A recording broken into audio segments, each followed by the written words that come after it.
You're about to watch another exciting episode of the Dungeon Run, but did you know that you can actually be part of the adventure?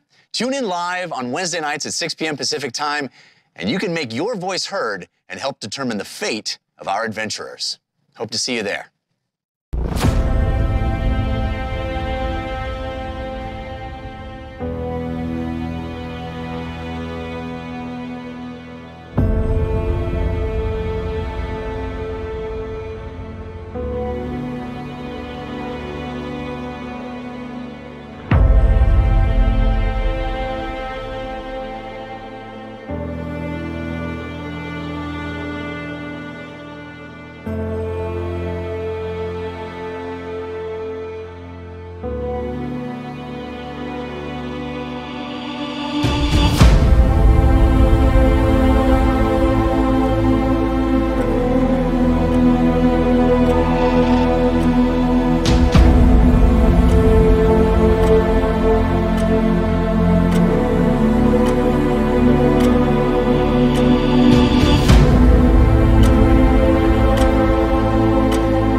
Yes, so much hype in chat. Hi everyone. Hi. We are doing I'm so excited. I'm like yelling in my house. Just breathe, Katie. Just breathe. Hi everybody. Hi. Hello everyone. We have such a special adventure this week. Oh my goodness. That's wild, man. Thank you so much for all the subs. Thank you. We have such a special adventure this week. Before I pass it over to our lovely DM of the hour, or the next few hours rather, I just want to give you guys a quick update. First off, thank you so much for everybody's thoughts, messages, notes about Jeff. It's so appreciated. Their family and Jeff wanted to reiterate how much they appreciate it. Thank you. We are so stoked to have Amy Vorpahl here. Yay! Running a very special. Yeah, I like your dance. Running a very special adventure into Candlekeep that she wrote. Yes. She wrote? Yes, Oh she wrote. Question mark on that. She wrote it. I know. I just am still like so excited that we get to like play the adventure with the author. What a treat. I know. All right, so those of you who know, this show is made possible by Patreon. If you have not checked out our Patreon, please give it a check out. Patreon.com/thedungeonrun, where you get cool things like our special VOD for our Monday show, The Dungeon Cooldown, which we will have a special guest on this Monday. We will be back noon on Twitch on Mondays, noon Pacific, depending on where you're watching. And then we will do special shout outs for our high tier patrons at the end of the show. So definitely stick around for that because I'm pretty sure it's Ron's week. That's correct. Dun. Oh, Ron, I can't hear you, but I'm sure what you're saying is really great. He's muted. No? Fake news. Fake news. Oh, Fake okay. Okay. Well, we'll see. We'll see in 4 hours. It is my turn in the hot seat. I think you're right. Yeah, I think so. I think you're going to nail it. And also, speaking of Ron made the incredible intermission slideshow that you're going to see. Ron, tell everybody what they're going to see. Well, on intermission today, you will see some commercials for T-shirts. I put those together, as well as some incredible. We have some of the most incredible fan art in this community. Yeah. It's insane, and so we've just got a small smattering. Sure. I don't know what the word is. A small amount of it to show you during our intermission. So make sure you stick around and watch that. Just keep it on, just put it up on the big screen, keep it around, maybe have a snack or two while you're waiting, Yeah, an intermission That snack, idea. of course. You gotta.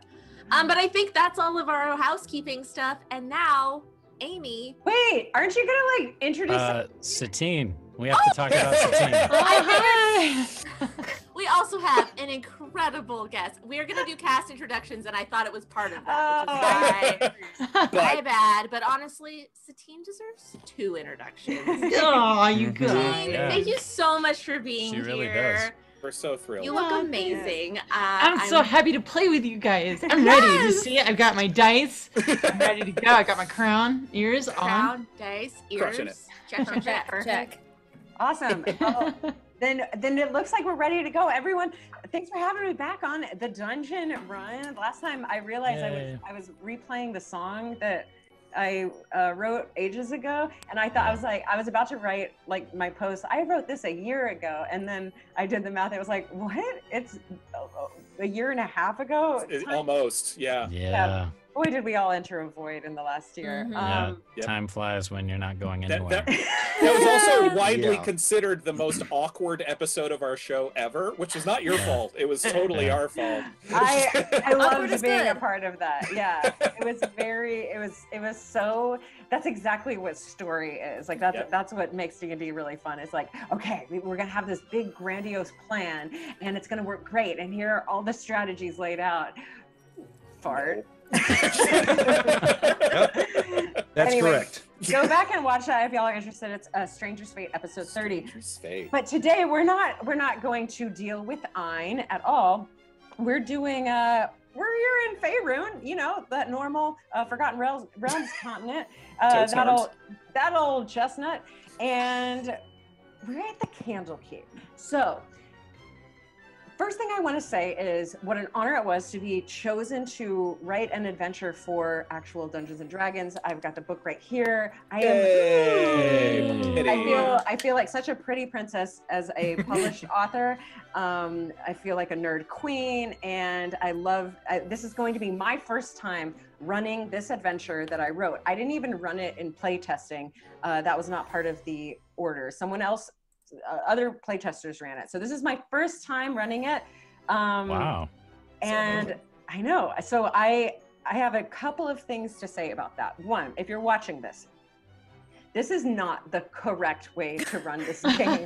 I can't stress enough normally when I run games, the way I run them, the way I prep does not look anything like a printed adventure, the way that it looks like in D&D. The way that you're meant to write an adventure versus the way that you're meant to write an adventure for yourself as a dungeon master is a total brain screw. It just messes. It's so different. You're dealing when you're writing it for yourself. It's kind of like anything's possible. Everything's infinite. I can think of lots of hypotheticals. When you're writing it for a book, the infinite becomes very finite, and you're writing it as a letter to any other dungeon master so that they could possibly even just try to understand what is going on in your brain. So there's a lot more nitty gritty rules stuff that's considered. So playing the way that I'm going to play this game, there's just no way to tell if it's the correct way. So you can't break it. If you already ran it, you probably did great, and you did it way more correct than I'm going to do. And I will not answer anyone who says that I'm running it wrong. So we're just here to have fun. The second thing that I wanted to say is that I totally forgot. I might have merged those together. Okay. Okay. So here we are. We're at Candlekeep. I'm going to shout out Chris Lindsay and his editors, Michelle Carter and Hannah Rose, because they developed what the description of Candlekeep actually is, and it helped so much, especially with my adventure, because it's set inside Candlekeep. And then I also want to shout out Chris Perkins, the editor for the entire book. And then he also developed my adventure, and then the editor of my adventure is Scott Fitzgerald Gray. So this is Candlekeep Dekonstruction.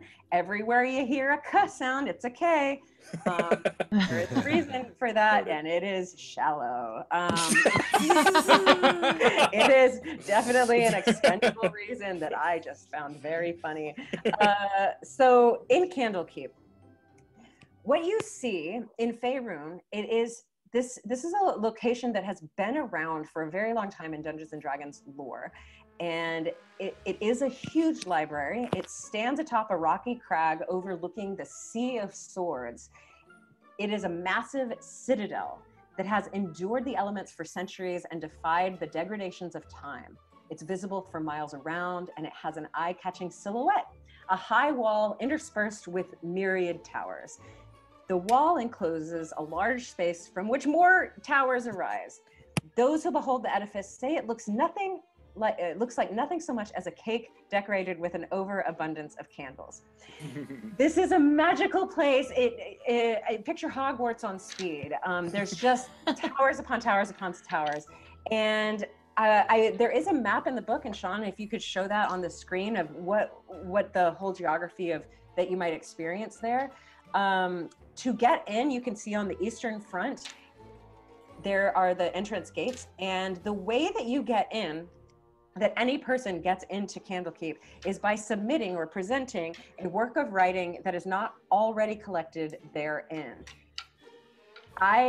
There are so many ways that your mind can interpret this, and let's just say that in this game we're interpreting it in a very loose way. So without further ado, all of you are an adventuring party, and you have come to Candlekeep for different reasons, but none so important as to experience the knowledge kept within.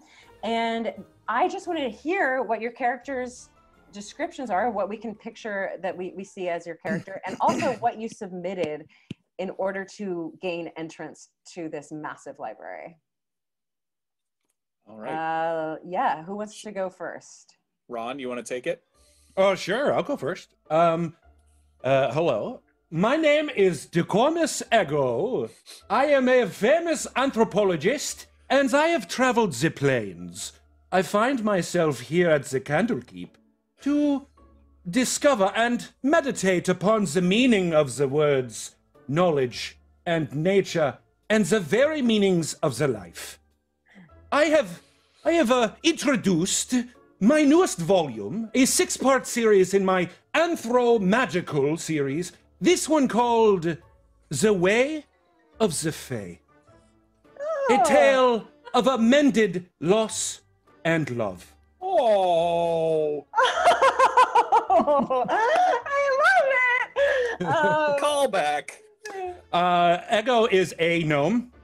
He is a... Ooh, I even forgot what kind of gnome he is. I believe he's a rock gnome, if I remember correctly. Racial features. He's a traits. smarty pants gnome. He is a smarty pants gnome, you're right. Gnome. Forest gnome, excuse me. He is a forest gnome. And he is what he likes to call himself, a planar anthropologist. He goes to different civilizations in different planes of existence, embeds himself, and learns about their cultures, their ways, and most of the time helping them in ways that they need. He's very knowledgeable. He's a divination wizard, and recently has started dipping into religion because his belief in the world is that what you think is true, and therefore that is why I can cast a spell, because I can think that I want to go fast, and therefore I can, and also I can make someone else go fast and stop it, and they can do nothing.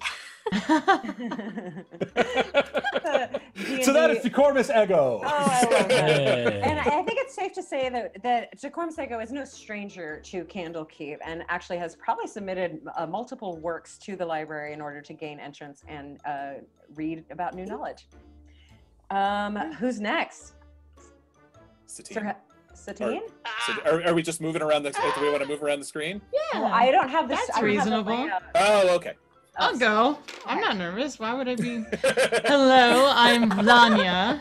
I'm Vlania Umvara, a notorious band manager of Sirens of the Realms, and I'm here in Candlekeep looking for music. There is this battle of the bands happening, and I want to make sure that my spy network, excuse me, I mean my bands have what they need to succeed. She's like 6'2" normally, plus she wears like platform high heels and is always just way overdressed for everything. She's absolutely fabulous, and she has submitted a rap. Oh my god, amazing. So to paint a a little bit more of the picture, there is one archmage who stands at the gate that all of you have to convince, some more than others, that this is an original work that you're submitting. His name is Colin Strong Branch. He's a human, extremely, like his name says, very strong. And I just want to, he's very stoic, almost like a British Royal Guard. And I just would love to see you perform this rap, if you don't mind. Oh, Cullen. Wait. Cannot Cullen, wait. Cullen, just loosen up a bit. Fine, I'll do it. For centuries, you see, we take a bite to appease all those longing ladies and their luscious fantasies. For there ain't no life like a vampire life. No, there ain't no party like a Count Strahd party, for he's the granddaddy of the Sharp Fang party, and a party like that don't stop. Wow. Oh! What? Yeah. I hand him a scroll with it on there. I'm gonna do a straight face the whole time, and that lasted for 2 seconds. I take it back. That should have gone last because none of us can follow that. Oh, incredible. Thank you, Bard, College of Whispers, and Transmutation Wizard. Awesome. All right, perfect. Who's next on the grid? I can't. Greetings and good evening. Oh God, here he is. This is Sir Helvengard Devengoth V, at your service. He is a knight in shining armor, standing at 6 foot, well, we'll just say 6 foot, sitting on top of a giant white stallion. I don't know if he's allowed inside here, but he's well trained. His name is Justice. He serves Helm. He also serves the people, the little folk, the common ones. He has decided to write a 55.5-page dissertation on why the common folk should be allowed legal representation, whether they can afford it or not. Wow. He goes into detail, describing exactly why, no matter how much money you have, you should be represented in the court of law, and why that's better for not only the individual, but the community as a whole. And at the very end, you see that he takes off of his helm and he actually kind of shoots a glance over it. Is it Vlanya? Yes. Vlanya? And he nods and then bows deeply to everyone in the group. I vow to serve and protect all of you, as well as the Candlekeep. And then as he rises back up, he's still looking at Vlanya and looks over at her ears. And you can see just for a moment that there's just a crack in his veneer. Like you notice that he, almost like he loses some of his stoicness at that moment.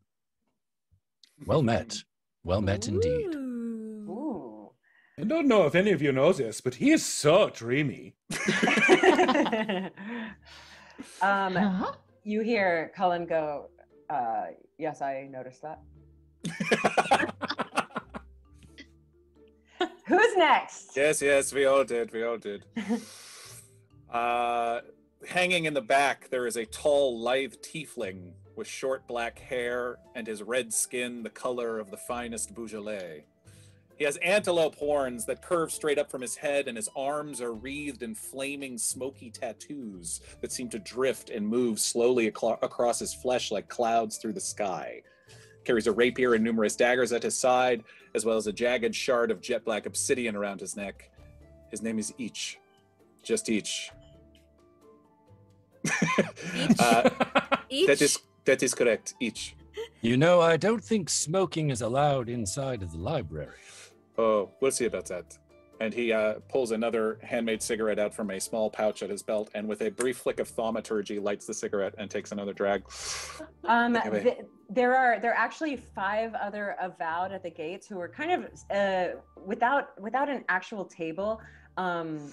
They're holding pillows that you submit your works on, and one of them pipes up and says, as it turns out, there's just no way to. There's real fire beyond little candlelight stuff. It's not only not permitted. It's just not possible.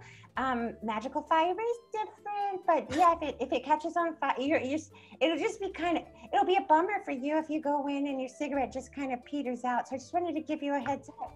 I appreciate that. Thank you very much, little librarian. Thank you. Okay. And he puts out his cigarette, and he presents a ceremonial scimitar to the avowed. It's an old but still quite deadly, with a beautiful inscription written along the blade in Infernal, which, if you can read Infernal, it says, "Death is an experience best shared." Bingo goes, oh. The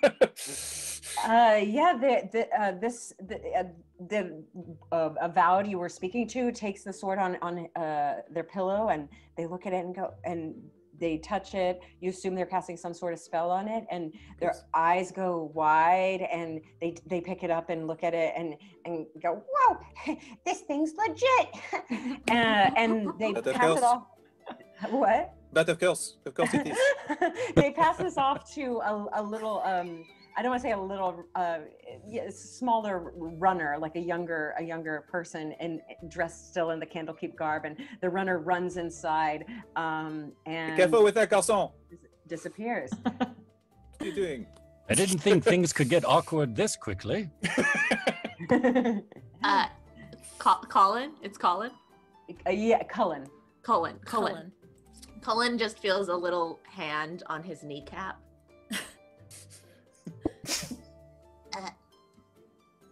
Oh, hello. Hello there. Crick. And this is my sister. I'm Frick. Hi. We're two of the three Frangelica sisters. And we're here with the party looking for our third sister. If we happen to find her, it's great. If not, we'll still learn something in here. And it's very strange. I feel rude about this, but I don't need your backstory. What I need is writing. You don't need it. I just feel like perhaps, you get a little bit to know us, and then our writing makes more sense, Well, everybody always asks anyway. They ask, "Are you identical?" And we say, "Yes." Can't you tell? Yeah, can you tell? Look exactly the same. Yeah. Oh, you do look very similar. No, exactly the same. Yeah. Can you tell? I'm Frick, and that's Crick. Oh wait, we'll switch spots really quick. Which one's which? Okay. Who's who? Well, one of you is and carrying... the Crick. Yes. I'm not this kind of, I don't like games. Okay, we can respect that. Frick. Okay. Our sister left us a letter. If you wanna. Oh. If we can submit that. Yeah. Okay. Okay. I'll do the first verse and then you do the second verse. Okay. Okay. Here goes. I hope this letter finds you well. As I'm sure by now you can tell, I have left our home and have done it alone, and I couldn't bear a farewell. If Frick isn't a slight, but I just didn't want to fight. Crick, I'm not one for lies, but I fear that look in your eyes. So instead of us three, it'll just be me, and someday we will reunite. The mystery to which I'm drawn is the story of Pa and her mom. So I've gone for a walk to try and unlock the secret to where they've gone. This isn't a trick. I hope this is quick. Love, your sister, Stick. Get it? So it's Stick, Crick, and Frick. Yeah, and you won't be able to tell us apart once we find her either, because we all look similar. But if you're looking for Stick, she looks just like Crick and Frick. And, I'm Crick. And yeah, this Frick. So what's the name of the one that's missing? Stick. Shtick. Stick. Shtick. Like Frick. Yes. And Crick. Stick. Right. Like on the ground, there's a stick. I prestidigitate a K on one of their backs and an F on the other one, just very nonchalantly, and I kind of look at the rest of them. Elvingar just goes. I go. One of the avowed, two of the avowed actually lean together and they start discussing and looking at you two, and they take the paper and are looking at it very seriously, and yeah, they let you through. They nod at you. If anyone wants to roll to hear what they were talking about. Sure. I would love to. I am very say it's a nosy. I don't care. We actually have some. Where to start? I think we have some advantages. I have a crick advantage already. I'll roll then. So thank you so much for donating. You remember, for whatever reason that I don't understand, you can also get potatoes and balloons. Yeah. Evil yams are a thing, and other than that, advantages and disadvantages, which are all delightful, and I'll be calling those out throughout the show. And anything that doesn't get used in this show will get rolled over to our characters in the regular show with Jeff. So don't think that your money's going to go to waste. We're not doing that. I would love, I'm putting this out there. I've never announced a golden potato, an evil yam, or a balloon, and if I could get the triumvirate tonight. Oh, it'll happen. It'll happen. It's a great goal. Okay, that's my goal for tonight. Yeah. So let's go around.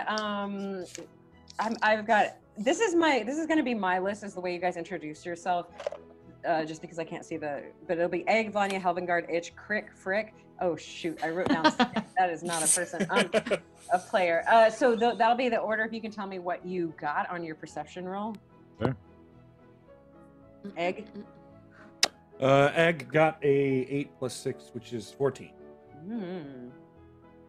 I mean, a 1 on the dice, so does it really matter? You were prestidigitating at the time. It's true. Helvengard. 21. Dang, Itch. Butter5. Butter5? Butter5. I got the 5. I was smoking my cigarette before I have to put it out for these stupid librarians. And Not then that margarine 5, that butter 5. Crick and Frick. 26. Perception? Yep. That's a 13. 13. Well, the donation paid off, I guess, for Katie. So thank you so much. Who do I know who? Guess who it was?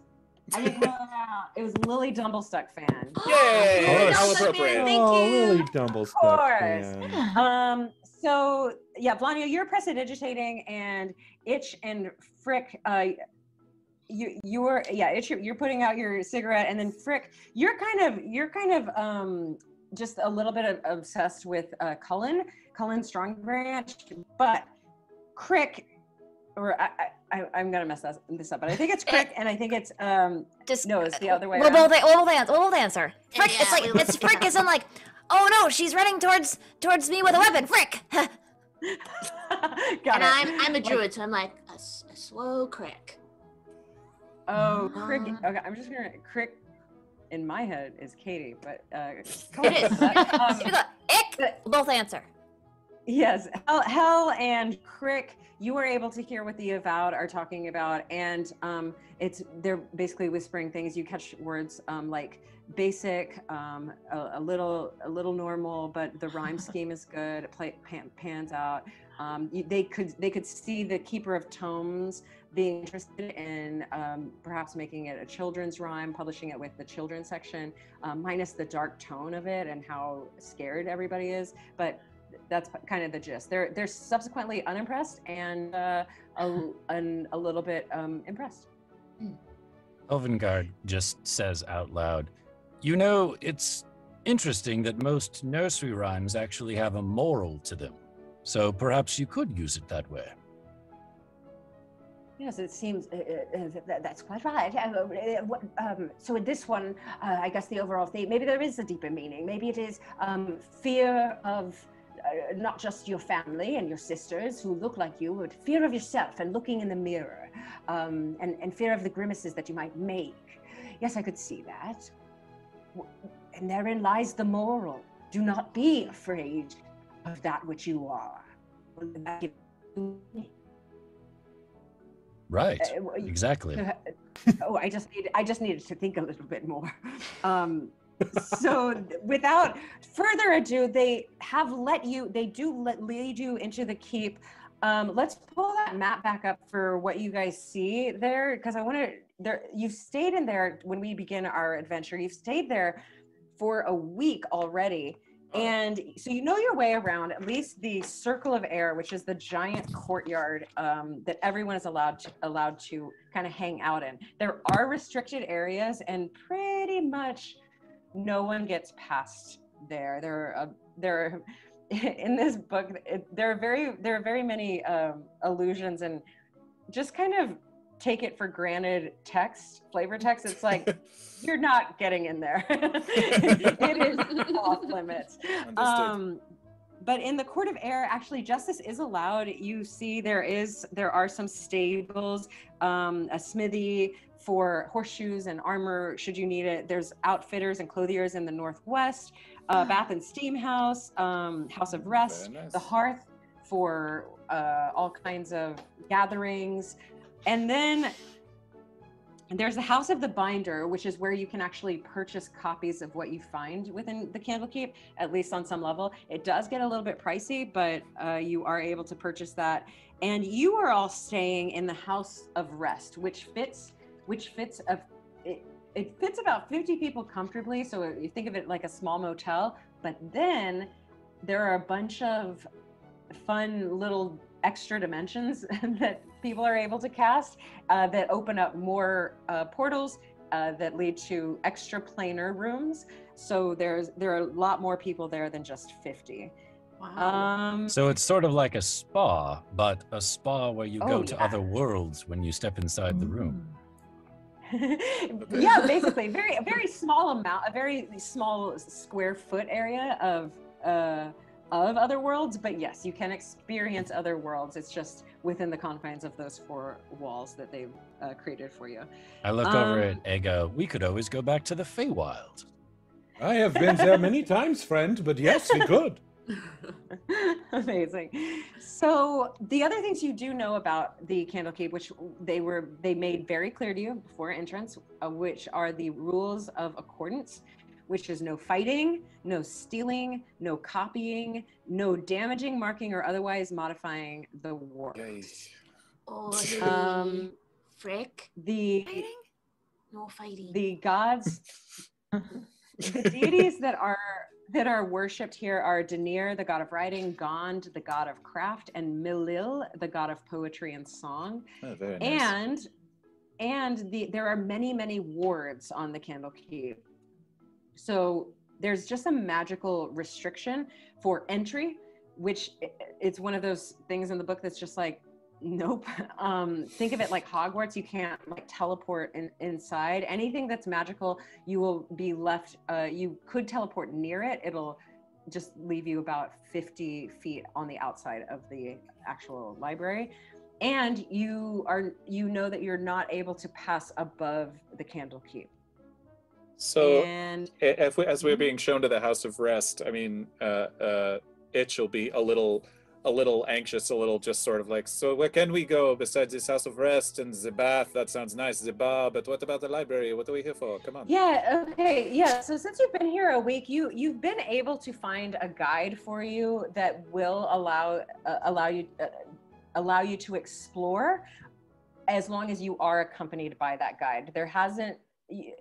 In the last week, you haven't really crossed the line. There are over 300 avowed priests, and the avowed are like basically the scholars there at any level, all the way from the top of the Keeper of Tomes, all the way to the bottom, the gate warden, and just other like custodial staff. So you have been able to explore just the accompaniment or the chaperone of your choice. Beyond those restrictions, there's also a bit of a flame suppression, like you experienced, Itch. Ah, yes. And there are, I don't know if you would have experienced that one, and you wouldn't have experienced that one either, but you get the sense that it's highly protected. If you yeah, again, if you just picture Hogwarts, the way the students are like, wow, I feel very safe, and the professors seem to know what's going on and have these magical wards and powers, that's the vibe. So when they say, you know, no fighting, no stealing, no copying, while everyone is a scholar and here for knowledge, you get the sense that they could do some serious damage to you, but also that comes off as they're not really worried about it. They're just not. Amy, just so you not know, I am a cleric, circle of knowledge, and I revere Denir. You do? Okay. I do. Denir is the main god that is worshipped, the main deity that's worshipped inside the Candlekeep, because he is the god of writing. So he fixed the weave. That makes sense. Yes. Teacher's amazing. Yes, I am. I pride myself on this. Okay. So I just wanted to point all of that out because it's just such cool lore and I just love it so much. Amazing. Now, let's fast forward to this elusive week later.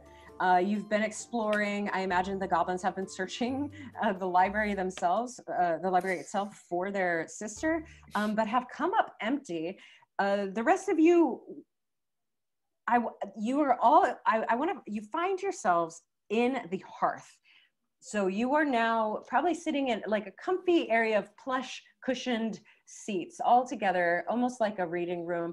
Maybe some of you have books, some of you are just here for the gab and gossip, but you're all kind of comparing notes around the actual hearth, which is the only larger fire that is permitted inside the Candlekeep. So just go around, tell me like where your mood's at, what you're doing at this moment.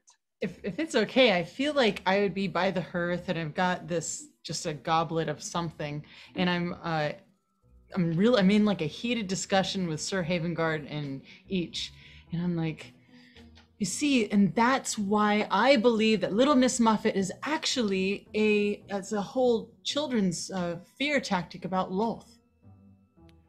That's interesting. I never thought of it that way. It's very fascinating. Yes, the spiders, they have many mysteries, and the tales of them stretch well backwards. Yes. I always thought that Goldilocks and the Three Bears was referring to bugbears. Me too. Right. Isn't that funny? Yes. Funny, from where I come from, there's an owl bear. Oh, Did I ever tell you the fascinating. story of when I wrestled an owl bear without any armor on, barehanded? Please give it to Ego all of was us there. I love that story. in full It's a good detail, story. please. So I go into the long story. Those of you that haven't seen that show, Todd Stashwick ran a one-shot for these very characters. My character decided to take his armor off first thing, not smart, inside of a house with a little magic boy who decided to, poof, create an owlbear for no reason, which he then tried to wrestle because Helvengard thought that the owlbear was the little boy. True story. True story. You can watch it. So you and an owl bear rolled around on a rug without your Yes. armor on. That's Yes, no armor actually. fantastic. And there You was beat- a magic baby there as well. Yes. Whatever you're into, I'm not here to No. yuck your yum. Absolutely not. And a centaur that turned himself into a spider. And Oh. yes, the magic baby actually grew wings at one point and flew around. His name was Brick. He was actually a very smart chap. Oh, Frick. Sounds like Frick. Maybe that's our brother. Oh my god, we got a brother! We got a brother! No, we don't have a brother. I'm just saying it could be, you know, based on the name. Mom and dad are gone. My mom and dad are gone. Everybody who rhymes with ick, frick, crick, stick, frick, You it's see probably Ego related to just us. taking notes very silently. Talk back and forth. Vlanya, you were saying you run a network of spies. Oh, not spies. Maybe spies was a strong. No, they're definitely spies. Oh, they're definitely spies. They're Oh, definitely spies. Yes. What sort of work is this? You need perhaps new recruits? Or what, Always. What do you do? Do you have any? Do you perform? I hunt. Hunter Like- of people, a hunter of things. You know, whatever the job requires within reason. I'm not un sauvage, you know. I don't know why I keep doing this. It's a force of habit. The thing is not even lit. Anyway. I think you have an oral fixation. I Perhaps think I if you were might. given a lolly or something to suck on, it We've would help just with that. met. Be careful with that.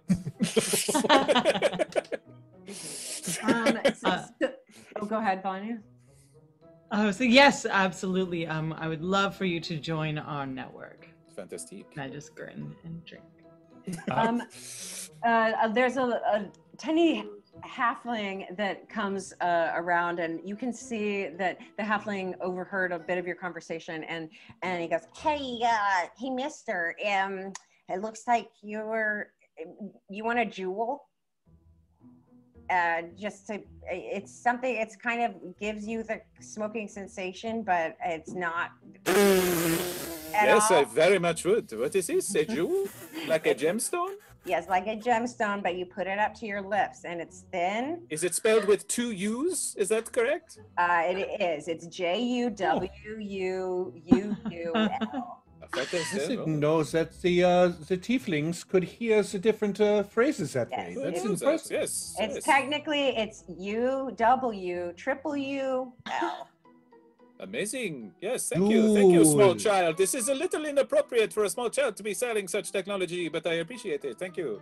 Oh, you don't know how old I am. I do not. Sorry, I did not mean to assume.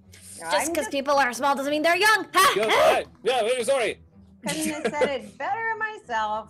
I did not mean to enrage the but halflings and the goblins. It's all right. I'm Sprig Summerfoot. What am I? Says the meatball? Wait, I'm what?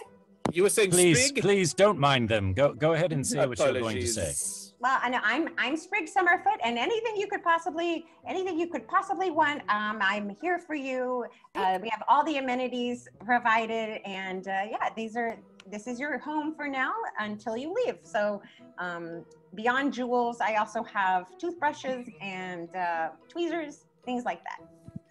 Various toiletries. Very nice. Thank you. Toiletries. And Sprig waves to you, makes her way out. And at that moment, as Sprig is leaving, someone else seizes an opportunity to approach the group. A decrepit, very, very different vibe from Sprig. This is a decrepit, gray-bearded dwarf. And he is in a custodial uniform, which the Avowed all wear different tints of purple robes. The darker the robe, the higher up on the echelon of bureaucracy they are. And the custodial uniform is kind of a purplish gray, very light and pastel. And it does have the Candlekeep insignia pretty much everywhere on it, on the chest, on the shoulders, and on the back. And this is the Candlekeep. They're very good at branding. Yes, very good. Very good at branding. It's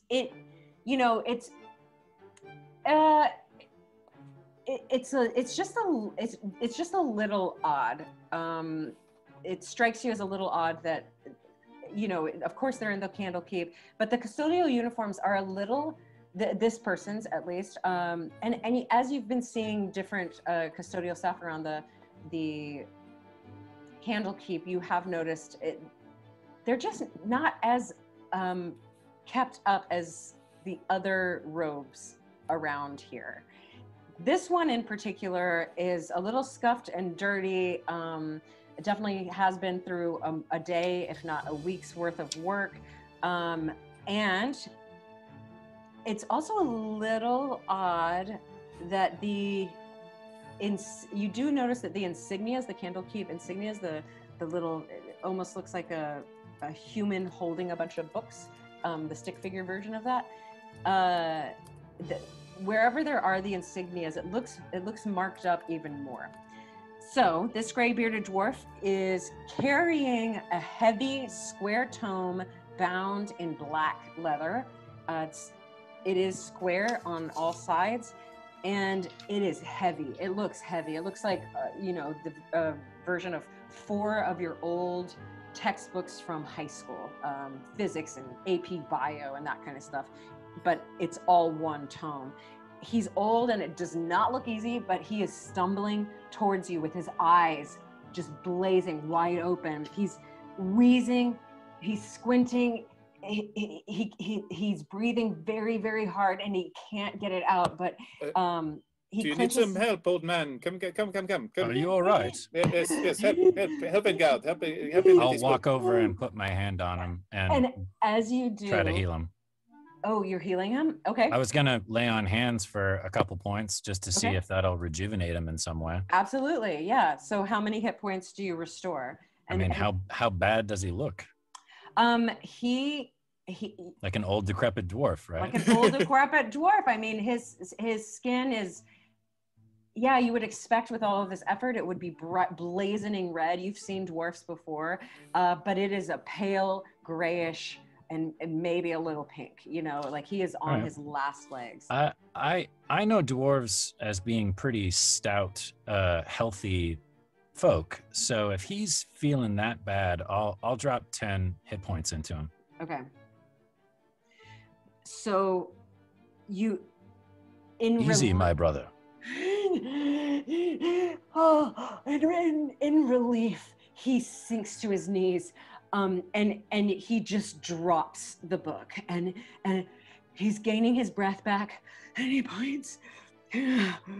Yes. I'll pick it up and put it on the Okay, I know nearby I'm from table. I know we're from the country, but there's something in the book. I guess. Words? What are you talking about? I think that he's signaling there's something in the book. Sprig, some water for this man, please. Sprig looks over, and Sprig is actually unavowed and looks at him and actually ignores you. Sprig hightails it out of there. Rude. Very Oh. good. I'll take out a flask with some water in it. Helvengard doesn't drink, so it would either be water or tea. Okay, yeah. If you're serving him water, he grasps it and guzzles it down. Oh, slowly, He clutches, slowly. Oh, He clutches his chest. I'm not long for this world. What Thank you. what did this to you? What? Nothing did this to me. This might be my final act. My time might have run out, but at least I know I will go down the way, on the right side of this whole kerfuffle. Kerfuffle. What is kerfuffle? issue problem. Right. Yes. What happened? It is too. If I tell you, you must permit me to succumb to my heart. I know my body is failing right now. I thought the end of my life. I've spent the last 6 months thinking the end of my life would look 180 degrees different, but this is the way. You must just let me die after this, please. You wish to die? I'm already there, can't you tell? Well, what is the kerfuffle or Yes, the kerfuffle What? has nothing to do with my dying. I feel it. I have old age, yes, but if you wish details, I don't know where to start. Where is the book? The book? Is it this? Is it have to do with this? Yes, the book. If you please will maintain this book and not give it to another custodial member. That is just, if you somehow find a way to not put it in another custodial's hand, that will prevent the great, what is he calling it? The great exodus, the grand exodus. Just, you must hold on to it. It is, look at it. Look at the book.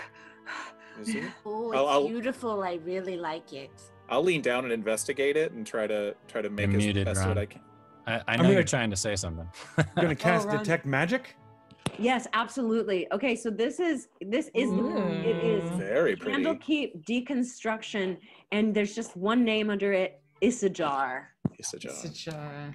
And you can tell that's the name for the, you can't see it in the drawing necessarily, but there's a smiling dwarf and a builder's hammer stamped on the front cover. This is very clearly a combination of denier and Gond all working together. And if you, okay, so sorry. Does it include Ogma or just, does it include Ogma as well? Or is it denier and just denier and Gond? Yeah, Ogma, I don't know.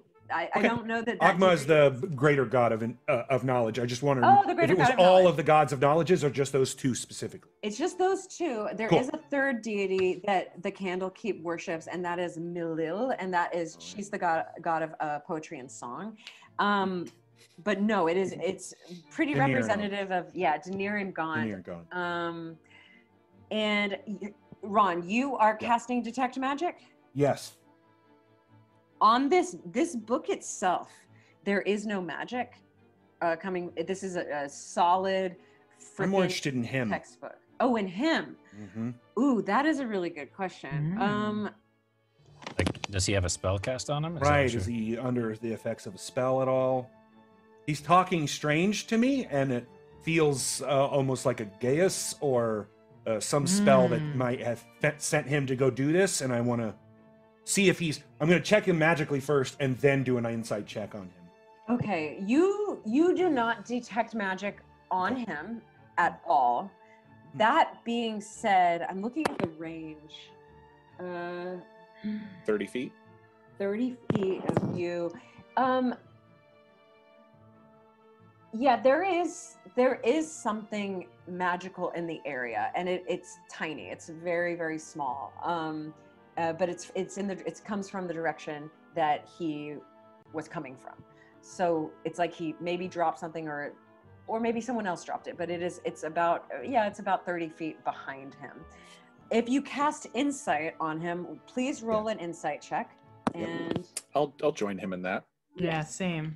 Okay, everyone's doing that. I don't think we have any advantages. Actually, Frick, Itch, you do have an advantage if you want to use it. Oh, thank you. From whom?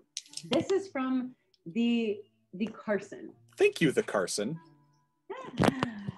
That's reminding me of Breath of the Wild. That's that storyline where everyone's name ends in son. Okay. By the way, Amy, you have a bunch of potatoes waiting to be read off.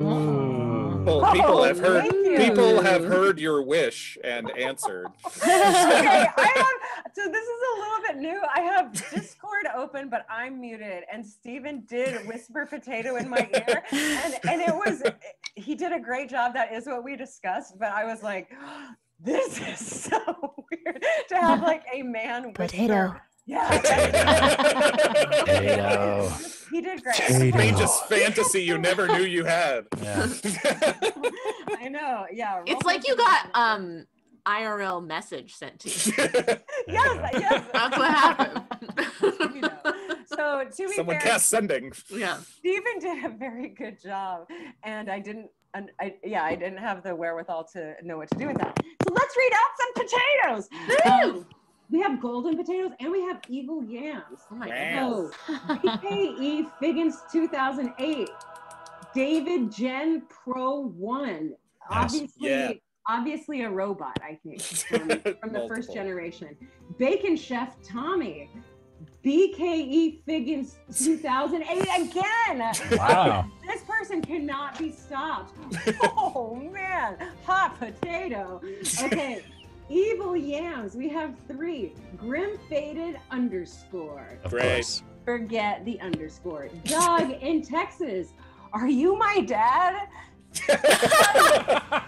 My dad's name is Doug and he lives in Texas. What twist? Scott Whoa. Tant, not to be confused with Scott the Anatomy. All right. That's played, Chef, Amy. that's I'm not Chef gonna Scott. say Chef it. Scott. I was confused there for a moment. Glad you cleared that up. That was so fun. Okay. Yay! You did it. I Insight did checks. it. Now to have the triumvirate trifecta, I just need some foggy balloons. No, Force of good balloons. Force of good. I Yes. saw, yeah. Fog Although I like fog balloons I personally. feel like fog balloons too. fog You and pop fog. and it's just fog And comes faux out. balloons. Yes. Faux balloons and fog balloons. It does work out. Okay. My Oh. insight was 19. I only got an Oh, 11. I got a 21 again. Dang. Dirty Okay. 20. Nice. 30-20. Okay. So who got a 20 and higher? Seems like 3 of y'all. Oh yeah, all 3 Two. of you. The elves Oh yeah, totally. Okay. were very insightful. Yes, you are. I don't think he said his name yet, but you sense from this dwarf, you get the insight that first of all, he absolutely is telling the truth. There's no spell on him. He within his heart of hearts believes that he is doing the right thing. It is absolutely urgent. You get the anxious sense that there's not enough time to communicate everything, and that he understands magic in a way that any avowed or even the custodial staff who are still part of the avowed would understand a lot of how magic works, and the restoring hit points. I mean, he's dying of natural causes, but there's a tinge of regret in his voice. So he actually, even though he thinks I'm doing the right thing, he is also sacrificing something. Like he's trying to accomplish something before he dies. That's right. Yeah. That's right. Amy, And I he- will follow the Okay. whenever you're. Apologize. I'll follow the tinge of magic. That Are you playing D&D? How dare you? Jeez. No, of course. The Zoom is freaking weird. So yeah, jump in whenever you want. You're following where you. Yeah, you detect told me there was a Little thing. slight detection about 30 feet behind him. I'm just kind of.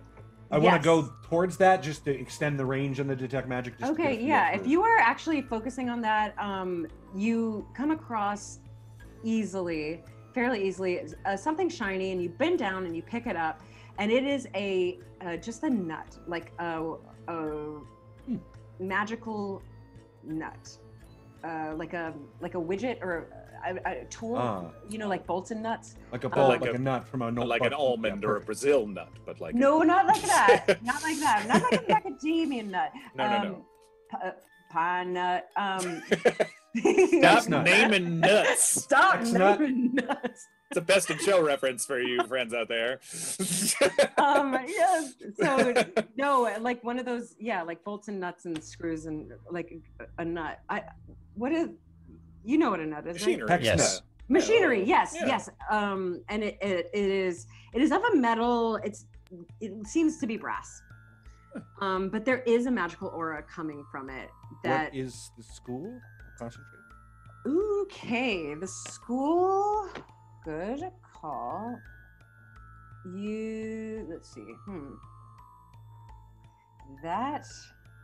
Let me figure Cal out. State Northridge. This is actually seriously, this is actually kind of important. College of the Canyons. Have you heard of Pepperdine?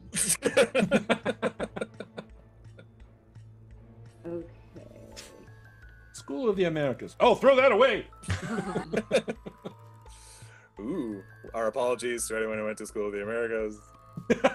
No, I hope no I one. think School of this Americas. is. Also look up school. Ron's like, no, I stand by what I said. Yeah, definitely don't- stand by what I I said. don't take it back. This is the school of. This is really hard, Ron. I'm sorry. I want to make I'm up so a school. sorry. It's right so now. funny, Ron, because I feel like you do this to Jeff too. You're like, what school is it? And Jeff every time is like, school. Girls of magic. Yeah, so the guy, your dwarf, he strokes his beard. Oh, it's that school of It's magic. just, Got yeah, it, it's got it. time. This is time for Illusion, improv flavor time. transmutation, Yeah, I'm looking at Necromancy. these- evocation, none of these are- necromancy. I would say Enchantment? Conjuration. I would say evocation. Evocation feels the It's an most correct. explosive But nut. obviously, I'm making this up. But hopefully you can glean something from that. Yeah. Yeah, I mean, it gives me an idea of what I'm dealing with in my head. Yeah, and it actually is a little important. So I want to be pretty on the Sure. nose with that. So with that, Buron says, I feel as though I can answer. I can talk for just a short amount of time before the great beyond takes me. But what do you need us to do, Buron? Right. Just keep this book with you. Make sure that it doesn't get into any of the custodial engineer's hands. Well, who should we give it to then? Any of the other avowed. Ideally, perhaps if you could get it to the Keeper of Tomes. Okay. The book. It's hard to explain. It was almost the goal for it was to become safer than safe. I'm struggling to talk, Amy. I'm just Crick is gonna cast Detect Thoughts to see if it's any clearer inside the head. I'm just gonna bypass all of this. Yes. Okay, perfect. That actually might help. So yes, It's all in Dwarven. And I'll say telepathically to Frick, I'm gonna see if I can get in there. Oh, yeah. Tell me everything. Okay, so I think Two for are Detect creepy. Thoughts, you do learn the surface thoughts, but I think the target must make a wisdom saving throw if you want to know anything deeper. So, what are his surface thoughts? His surface thoughts are I'm in pain. I'm gonna say actually it's I'm dying. I'm going to die, like I'm ready to die. I have to do this one last thing. He's not thinking anything about this group that he's handing this book over That to. paladin sure smells good. That's what he's thinking right now. He thinks stop stonky, and he thinks the barn about the barn door. This or I guess he thinks about those words. Stop stonky, the barn door. Stop stonky, the barn door. Are pretty high up on his thoughts.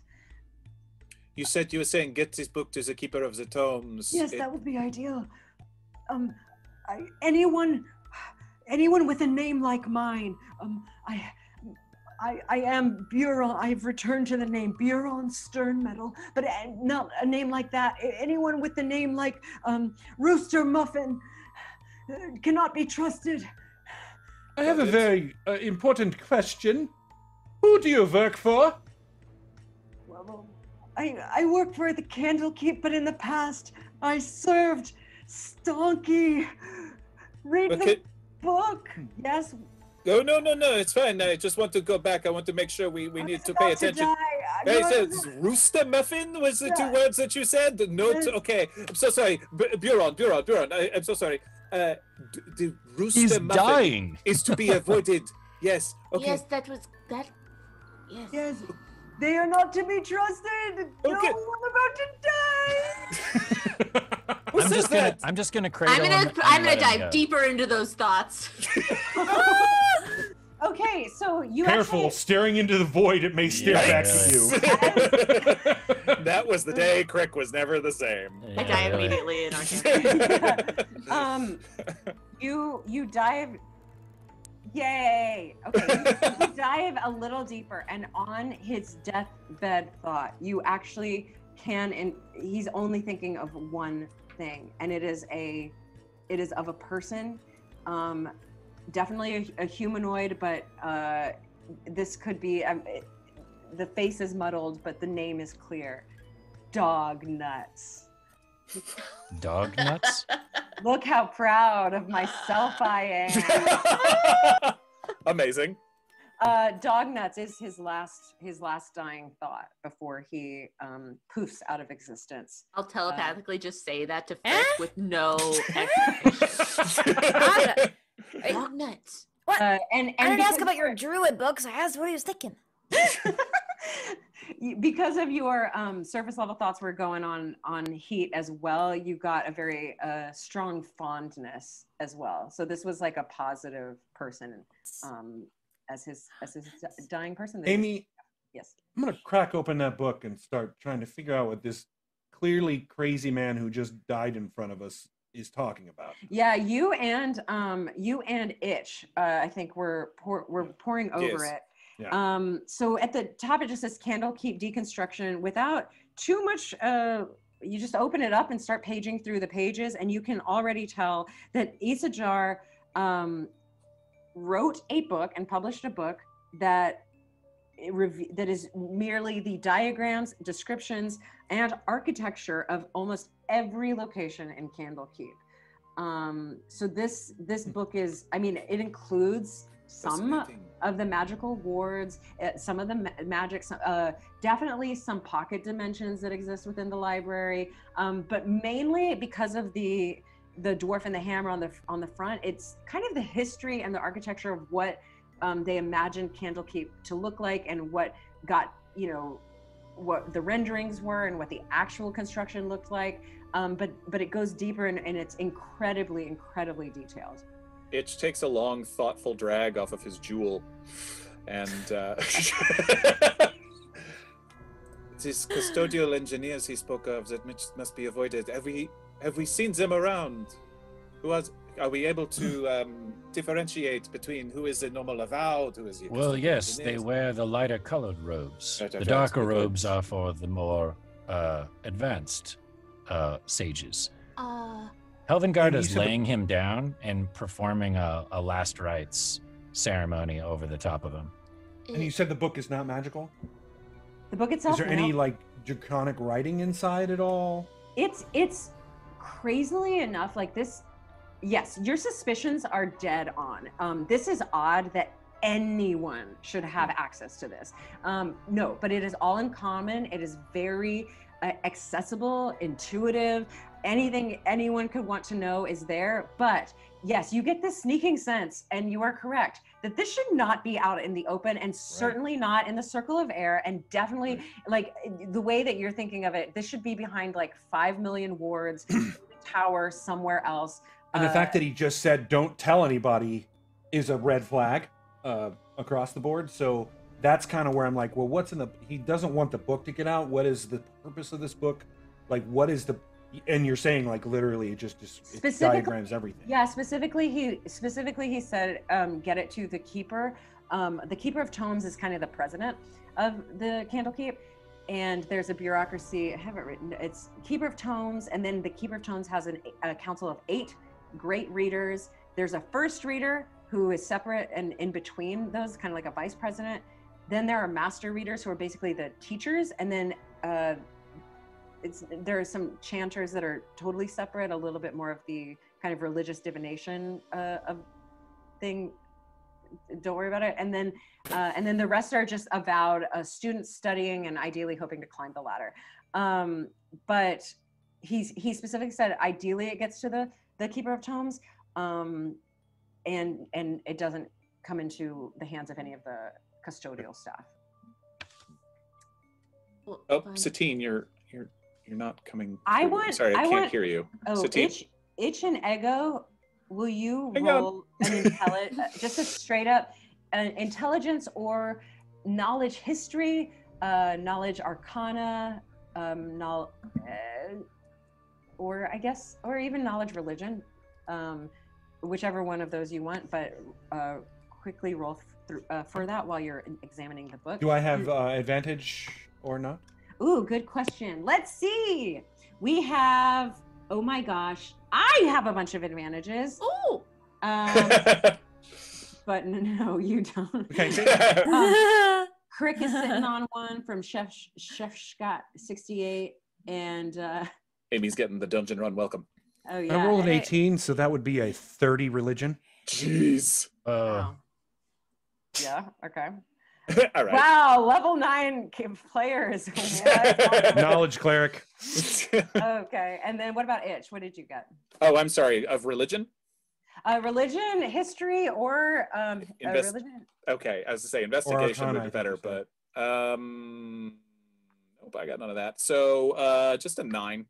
A 9. Okay. So yeah, you're kind of going over. Nothing actually seems too out of place for you, but Egg, you've seen books upon books upon books in this library, and you notice you can actually at this point even tell which pages have been circled back to and like worn even a little bit more. There is a tiny tear on this page that would only happen if people were returning to this page. And on this page, there is an unusual set of renderings for what looks to be a tower, one of the myriad towers beyond the Emerald Door, known as the Barn Door.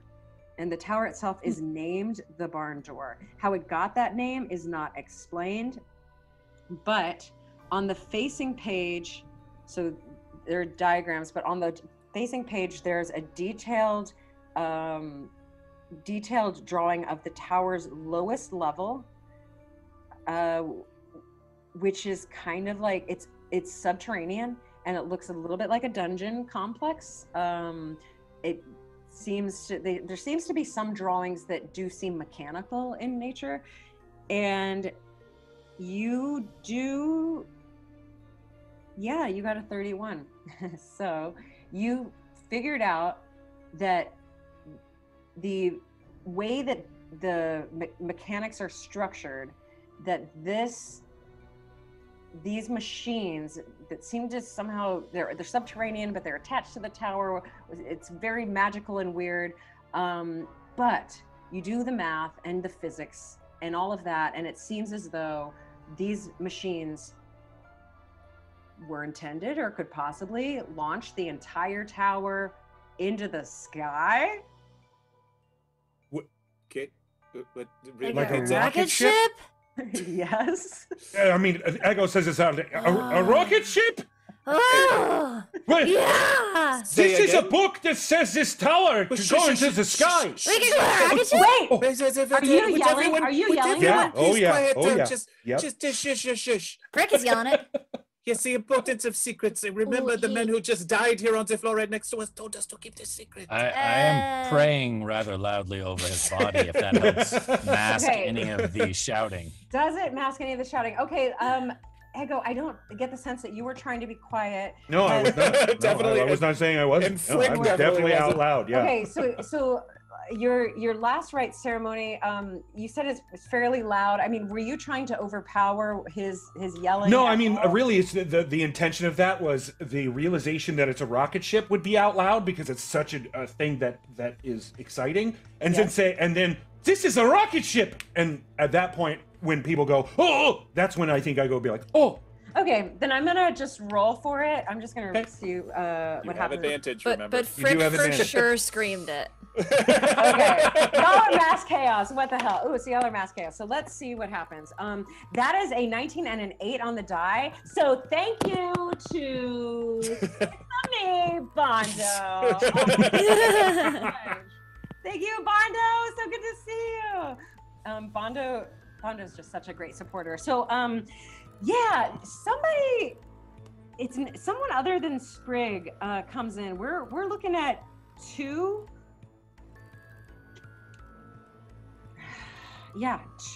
different custodial members enter the room. Where's the book right now? I think Egg has it. I think we put it like on a table. We're kinda probably like gathered around it on like the table nearest to. Yeah, and then I picked it up and Euron's turned it dead around body. and was like, this is. Hey! I got a satchel, and it's kind of like a bottomless. If you wanna put it in. What my sister's saying is we might want to put the book out of the eyes of the other staff because of the wishes of the gentleman who had recently left us. Oh, sure. Here, and hand it to Frick. While they're doing this, I will move to intercept the two incoming custodial engineers. Excuse me, this man here, he has died. What is going on? What sort of establishment is this? What sort of service do you offer? So actually what you see it's a human and a rock gnome. The Candlekeep, by the way, is one of these places where all races are common here. So a human and a rock gnome enter, and their eyes are wide, and they take one look at Buron or Rooster Muffin, and their eyes go even wider. And the human looks at you and smiles and says, "What's the problem? Exactly?" Can you not see there is a dead dwarf here on the floor? Dead. Right. Why are you smiling? It is very disturbing. He came in moments ago. Well, yes, and he is a dear friend. We are going to miss old Buron. Insight check. I'm detecting evil at this point. Detecting evil. Yeah. Okay. Using my paladin abilities at this point. Okay, so you. Creepy guy coming in smiling, looking at the dead dwarf. Yeah, right. Yes. So you actually, you detect neutral, or I don't know. Can you detect neutral? No, it's more of like, is he He's evil race, or is there any kind of evil magic emanating off of him? No, but he is definitely Or like not. if he's fiend or fey or undead or something along those lines. Gotcha. No, he's a normal guy, but he's definitely not good. But no, he's not an evil alignment. So if you do insight check, that's where you sense some darker thoughts. Okay. Do you want me to roll on that? Yeah, go ahead, Itch. Okay. I'll roll as well if I can. You absolutely can. Let's see if anyone has advantage. It's not at the moment. 21 for me. Dang. He's got me beat, but I still got a 15. Okay, 15. Yeah, Helvengard, you understand that this guy is up to no good. Definitely is not on your side. And Itch, you sense this eyes are darting everywhere. He's probably looking for the book. Mm-hmm. And he's trying to mask it. So he is absolutely distracted. He's not dealing with the dead person at all, even though his words seem to be. I think I'm trying to talk very fast and basically distract away from the two goblins and the gnome who are putting away the book, basically. I'm trying to basically cause a bit of a distraction. Yes, moments ago, yes, and I'm basically making a big show with my arms, and even just like... put the book in the bag, Frick. I'm trying to shove it in, but the opening is a little bit too small, and I had to patch it up the other day, and I did it too tight, like the stitching. Where's the book? Where's the book? You have the book. We don't care about Buron is a traitor. Buron is a traitor. I always hated Rooster Muffin. We need the book. We need the book. Is he stepping forward? Excuse me. What's your name? My name. I've forgotten my name, but I am.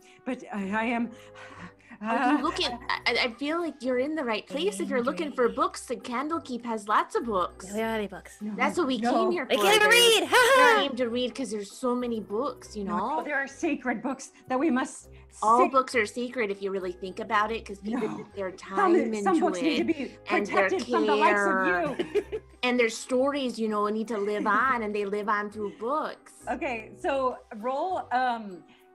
Here's the thing, in the Candlekeep, everyone is so there is a rule, no fighting, no violence.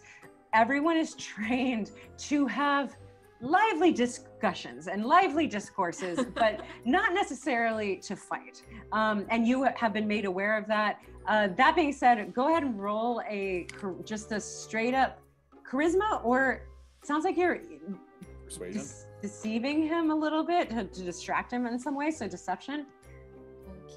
And I think you'd actually have an advantage, Chris. Oh, I'll need it. Okay, you have an advantage from Chef Scott 68. Woo! Nat 20. Yay! Yay! Crushing it. That's a Chef Scott. Otherwise, it's gonna be a 12. Okay, so continue. What are you telling the human? Discussing the importance of how all books are considered secret. You know, if you think about it, someone put their time into it, and that's an individual fingerprint onto the pages of something that can't be recreated. I mean, technically it can be copied, but that's an original thought, you know? Right. And if all books are sacred, then we would never be able to transport them into our vessel before we're meant to leave. So that does present a predicament, doesn't it? And the rock gnome, also swayed by your friggin' natural 20, looks up and goes, "Oh, I don't know. if we're meant to discuss that, but it would make our job rather difficult. I still think Stonky would appreciate the retrievement of the book that escaped, you know? Every sheep like lost. the book that escaped your mind. No, the actual book. It seems like we were tracking Buron through the library, and it does seem as though he broke with what we were trying to do, which is merely to dust off the book and put it back in its sanctum. Amy, while they're distracted, Ego is going to cast Major Image. Okay. And create a copy of the book. Ooh. Amazing. Okay, and what do you pull it out? You know, pretend to pull it out from his pack, and say, "Oh, here it is. I'm so sorry. It fell onto the floor. He must have dropped it when he died. Still tragic. The fact that you care more about the books than you do the man that died is very telling. But here you go." Oh, that does seem. So, do I get to make an intelligence check? Yes, you do. You get an intelligence check, investigation. Do we all need to against roll? my spell? Probably. Oh no. Because I don't think Helvengard would be okay with you handing the book over after sure. the dead man just asked him not Yep. to. Yep. I rolled a 28 on an investigation, so I will, if I see Helvengard even starting to go, I will just be like, Okay, I get advantage. And shoot, I got an 18 and an 11. Oh no. That She does got it. in fact That's not gonna pass work. the spell save. It does? It does. An 18, because I have a +0, so it's just a flat 18. But what is Helvengard? Or Ego's, It's not good. Ego, yeah, it's Oh, it's not good. Helvengard's Okay. like, See. that book was promised to the Keeper of Secrets, or whatever his name is, Keeper of Tomes. And it shall not be in the hands of these two. What? They're ne'er-do-wells. There's something afoot here. No, this is Candlekeep Dekonstruktion, the fake. And he slams his fist. Oh, so you're saying This that the image. gentleman who died was carrying a fake book? Oh no! He must have been carrying this fake book over Do here. you think he knew? Maybe he sent it somewhere else on his way here. Oh, what a terrible trick to play on He's an a old smart man. one, this Okay. dead man is. Everyone roll advantage. roll initiative. Yes. I will roll advantage. Everybody roll advantage. Okay. Oh no. Satine, is your audio back? Not yet? No, I'm working on it. Oh no. She's having a meditative moment and on another plane. Oh, That's Vanya, right. Yeah. Yeah. Vanya, yeah. She's on the Vanya ethereal. is- We can see her, can't hear her. That's right. Transcendent singing. Oh my god. Does anyone have advantage? Did you not want your I initiative? get it Because so did I. Naturally, because I'm a barbarian. I have advantage from Unknown Axiom. Frick Ooh. has advantage from Brianna, I'm not gonna Nice. use that right now because I get it already. and Vlanya, when she comes back, has it from Unknown Axiom. Nice. Perfect. If Oh. she chooses to use it on that, I'm gonna Wow. choose to use mine from Unknown Axiom as well. Do it. Okay, so actually, anyone can get 20 or higher. No. I did. What'd you get? What did I do? Okay, Frick, awesome. And then anyone 16 to 20. 19. 19 egg. What'd you get? 18. Hell. Okay. I got 17. And Helvengard still thinks the book is real. Well, she did say that the human waved his hand through it. I know, and Okay. he still thinks it's real. Got it. Trust You got me, an 8. I think I when missed. When I I missed named your- 2 nat 1s, he thinks that book is the real book. Amazing. Katie, you got a 8 in Eight. initiative. okay. Or I advantage if we're got calling it that. a 5. So Oh, you're lower. Awesome. And we'll put. I think we'll go ahead. I don't think that Satine would want necessarily to use her thing, so we'll just put her above Crick. Okay. And sorry, Itch is your name. Okay. that's All right. good. So you see them. You see these cultists, and they whip out their brooms, and they're coming for you. They're like big, massive brooms, bristles on it with square bristles. They look unusually. I mean, they look absolutely vicious, but but they are fighting with brooms. Okay, so Frick, you're up first. They're charging. Okay. Frick looks at Crick. Huh? Huh?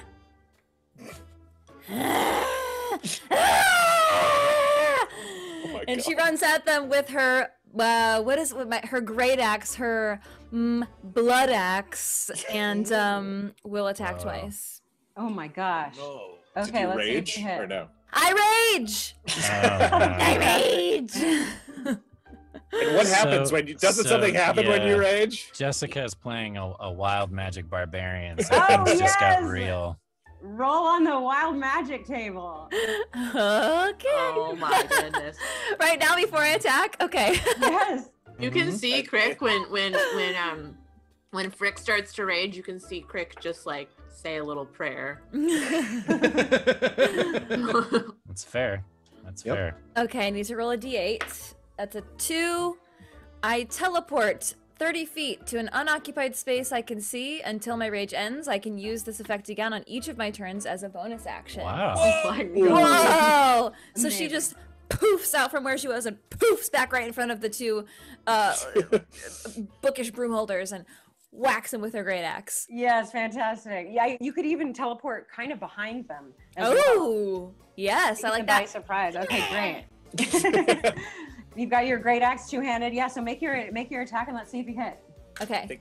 Think you had advantage, or yeah, there wasn't the advantage that you didn't take on initiative. Was Oh there? yeah, Brianna. Okay.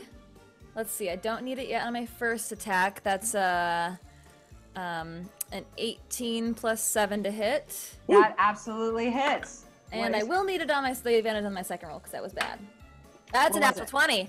Oh! Okay, so you get your normal hit and then dice so nice you roll them twice. So roll your damage dice 3 times and then add your strength twice. Okay. Oh snap! You get any Is this benefits against- for being a high-level barbarian for critical yet? Oh. Oh yeah. I do get the critical. I do get the critical. Gosh. Is this against the human or the gnome? Well, Going I guess one I'll hit the human. Just gonna one shot this kid. Yeah. It's gonna be a spray of blood. across My the first hall. attack. We don't know what happened, officer. We went from. Oh my gosh, you're right, Ron. You have brutal critical, Jessica. You can roll 1 additional weapon damage die when determining the extra damage for a critical hit with a melee attack. So you're rolling Goodness 4 damage gracious. dice and adding your strength twice. Okay, so I'm rolling 4 d12s. Oh my Right? god. Oh, that was a bad roll though. That's only a 10, and then 20, 26, and then I'm adding a +3 to each die. Plus, you're raging. So No, you another- only add the +3 once. Only once. Yeah. Yeah, Because double- damage is a double 1d12 dice. plus a 3. Yeah. So you only add the 3 once. But it doesn't Oh. add your rage modifier either, so you need Right. to add your rage damage as well. Okay, wait, what did I say? 26 plus 3, 29, plus my what? My Your rage bonus for damage. +3. Plus 3. Your rage is 32. +3. 32 plus. Oh, does that already that's already with the critical? Yes. And because he's smaller than me, or the human, I don't know what their pronouns are. I'm gonna use my Fury of the Small and add an extra 9. Oh yeah. So 30, 41. 41. 41. Yeah, that's just one hit. You have your Okay, still have Jessica. second. Yeah, that poor robed human goes down. So please describe it and tell me what's up with your rage great axe. So she poofs up behind the two, and she goes, hello, and swings the great axe up, sort of across his back, and it just slices all the way through and cuts on a diagonal. Wow. And the top half of his body falls off. Wow! Slides off. Yes. Shink. Lines off. Oh yeah. Things got so real so fast. Okay, so And then she's gonna turn to the other one, to the halfling, and go, "Give me that broom." Yeah, I like that. I like the idea that your battle axe also swipes through the broom handle too, so it slowly falls and slides down as well as the top half of the poor human's body. The rock gnome is terrifying. the rock gnome screams out, "No, not alpaca macadamia nuts! Alpaca macadamia nuts!" And it is now Egg's turn.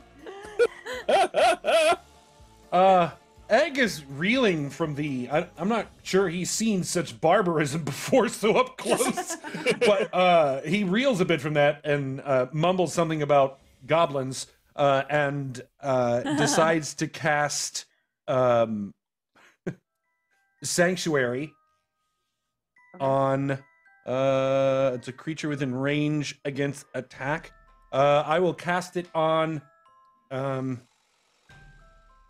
Actually, I'm going to cast it on the gnome, or the halfling. The gnome. Sorry, I said halfling. I meant gnome. Gnome. I'm going to cast it on the gnome. The gnome, the custodial gnome? The one that's splattered in blood? The one that is not, the one you didn't kill. Whoever you didn't just kill, the other person. Fantastic. Okay. Fascinating. So and then he'll say, "We are not supposed to be fighting against this place." Yes, it is against the rules. They started it. Egg, perfect. Hell, so the rock gnome looks at you and goes, "Oh, thank you so much." And then he looks over at Hal and goes, "Oh." What do you do, Hal? I was reaching for what I thought to be the real book, and it's the fake book. My hand passes through it. Blood sprays across the side of my face and helmet. I turn around and see there's no longer a human standing there, and he's now dead. I then look down at the goblin who split him in twain and this gnome, and to attempt to save this gnome's life, I would like to grapple him and carry him out of the room so he doesn't get slaughtered as well. Now, I don't know if a sanctuary is going to stop me from doing that. You got to make a wisdom save. Okay, no problem. Grapple is considered an attack. But you would recognize Sanctuary, wouldn't you, as a paladin? Probably. Yeah, I don't think he's thinking, oh, that's Sanctuary, so I shouldn't try to rescue this person from being split in twain. I think he would just try to get him out of the room. Okay. And he's de-escalating. Okay. So wisdom save? Wisdom save first. I thought Sanctuary is as de-escalating as you can get. Nope. So what happens when I fail it? You cannot affect him, so you have to choose a different target. Or just not. But you can say something. What do you want to say? Yeah, you could lose if you don't choose a new target, you just lose the attack. Okay. That's considered an attack action though, right? So that takes my action. Yeah. Okay. Then I'm just going to try to convince him. Run! You need to get out of here. You're going to be slaughtered if you stand here any longer. That's my turn. Perfect. It's now the rock gnome's turn. I'll try to convince him to run. I love it. So I don't think he needs much convincing. So he's just going to, let's see, he might, roll a persuasion actually, Sir Helvengard. Because he does look still a little fierce versus y'all. I was rolling so well. 12. 12. And okay, yeah, he turns tail. He turns tail with his broom, and runs away. He's muttering to himself, and you just the word that you recognize is stonky. It's a stonky. Yes. Did Crick tell? Because Crick read the thoughts of Buron, and that's how we heard stonky originally, or no? Did he say stonky before he died? I'm sorry, I don't remember. I thought he said, "Oh no." I don't know if he said it out loud. I don't know if he said it out loud. I think that was from, but Crick did not tell us about that. No, we haven't discussed any of that. Got it. Okay. Well, on that note, so you have one, fought somebody, and two, prevented more fighting. You also have a book in your hands. There's a lot to decide what to do, but on that note, we're going to take a quick break. Ideally, we're going to get Satine and her Yeah. audio and system back after the break. And we're going to take just quick 15 minutes. So please stay tuned, everybody. And I don't know, do y'all have a fun sign off for intermission? Or we Just make sure Not you for watch intermission. intermission. we have Ron, what'd you make? Oh wait, Oh, we talked about that. Yeah, Yes. we talked a little bit about it. before They're we go, yes, the magical voice in my ear says there are balloons. There are Yay! balloons. Gosh. And they're all forces of good, y'all. Oh, that's Oh. nice. Literally 2 from Grim Faded _ Thank you, Yay. Grim Faded, and 2 from Hadrian _X. Wow. Thank you Thank you. so much, both of you. And then the war update, Team Force of Good is at 58%. Team Force of Evil, that leaves you at 42%. Wow. If any other forces join the fray, the percentages get messed up. So let's just, That's our own tape. Just our a own partisan chaos table. war. Partisan. That's right.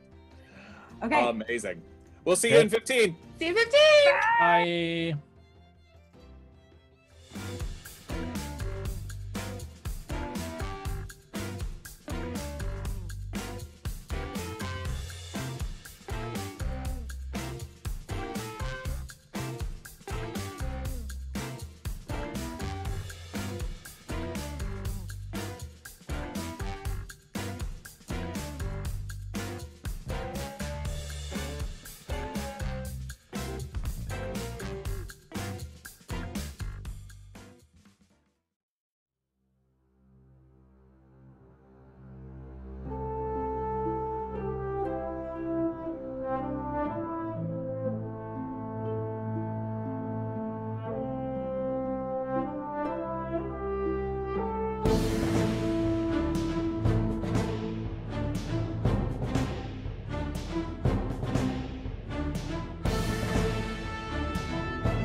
Yay, we're back. We made it. Yay. No, just like some tiny little technical issues. But we're here and we're back in Candlekeep. All right.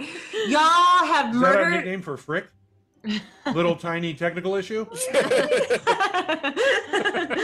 think it's intentional. There's a Except frick. for the teleportation. There's a frick in the Matrix. So y'all are you'll have 2 now dead custodial staff at your feet. The other one got away. The other one is running away, and as That's right, there are 2. Yes, sorry. I yes, forgot about the first one. you killed, or one of you, Frick, killed the human, whose name seemed to be Alpaca Macadamia Nut. And obviously, and then the rock gnome is running away. So that's kind of where, Vanya, Crick, and Itch, none of y'all even took initiative. And as the rock gnome is running away, an entire earthquake causes the entire Candlekeep foundation. This is a massive, massive library, but all of it starts shaking and shuddering. And then it stops as quickly as it began. Beyond the sounds of battle, there are just so many things happening, a range of emotions. So there are more than 300 avowed. Different guests are running in and out and around, and everyone is in a state of panic when they see you around 2 dead bodies. The guests back off, but if there are any avowed around, especially the master sages, they do approach you. Am I able to tell where the little rock gnome ran off to? I'm sure that it sounds like a lot of distraction happened. Absolutely. If you want to pull up that map about the whole Candlekeep structure, y'all are in the Hearth, so that's on the southern side, next to the House of Rest. There's an entire court of air that's just a nice little courtyard. It looks barren on this map, but there's just a lot of fountains and greenery. It's actually pretty lush. And this rock gnome, is actually running out into the court of air, but veering towards the west. And we heard him say the name Stunky as he was running away, yes? Yeah, and after the earthquake, you might have heard, "Don't leave without me." So, yeah, go ahead. Oh, no. Please. So there are people combat? looking at you. Yeah, you're out of combat. Okay. There's just a commotion going around at this point. I come stumbling back with my drink that I'd gone to the bar, apparently. Like, what did you guys do? What did you do? Well, we had a bit of a... Well, Frick had a moment, as Frick does. Vanya, I have a bit of a question. I'll kind of take her aside. Okay, does the name Dog Nuts mean anything to you, perchance? Is that like a Brazil nut or a pine nut? No, no, it's a more of a human, I think. I mean, it sounds like something I would say about somebody, but I don't know anybody with that name. When the old man was passing on, that was the name that was deep within his head, Dog Nuts. And I know you're a bit connected, and I thought maybe one of the people that you know would know the name. I would like to look back at my mind's eye to see if anything like this, if in any sort of way, I can remember anything. Great. Roll a knowledge religion. Religion? Yes. The demigod Dog Nuts. 18. Also, Ego says, the other man, his name was a weird name. Alpaca Nuts? Macadamia Nuts, yes. And do you remember the name of the dwarf that died at your feet? Bjorn. Rooster Muffin. No. Yes. That's right. Mr. Muffin, Alpaca Macadamia Nuts, Stonky. Who are these people? Amy just wants to hear the names again. and she especially wants to hear them in a French accent. Who wrote this? Yes. I remember it. Dog nuts. Yes, Dog 18. nuts. Look, you're not anywhere closer to dog nuts necessarily, but the cadence of the name and the combination of the words, this in the past week, you've kind of heard whisperings of this that haven't made any sense to you, but haven't made much sense to you, but these names have been trickled in and out of kind of the back alleys as you've been wandering around with your accompaniment in the Candlekeep. Now, I am a spy. Do I sense that this is a kind of code for something? Absolutely.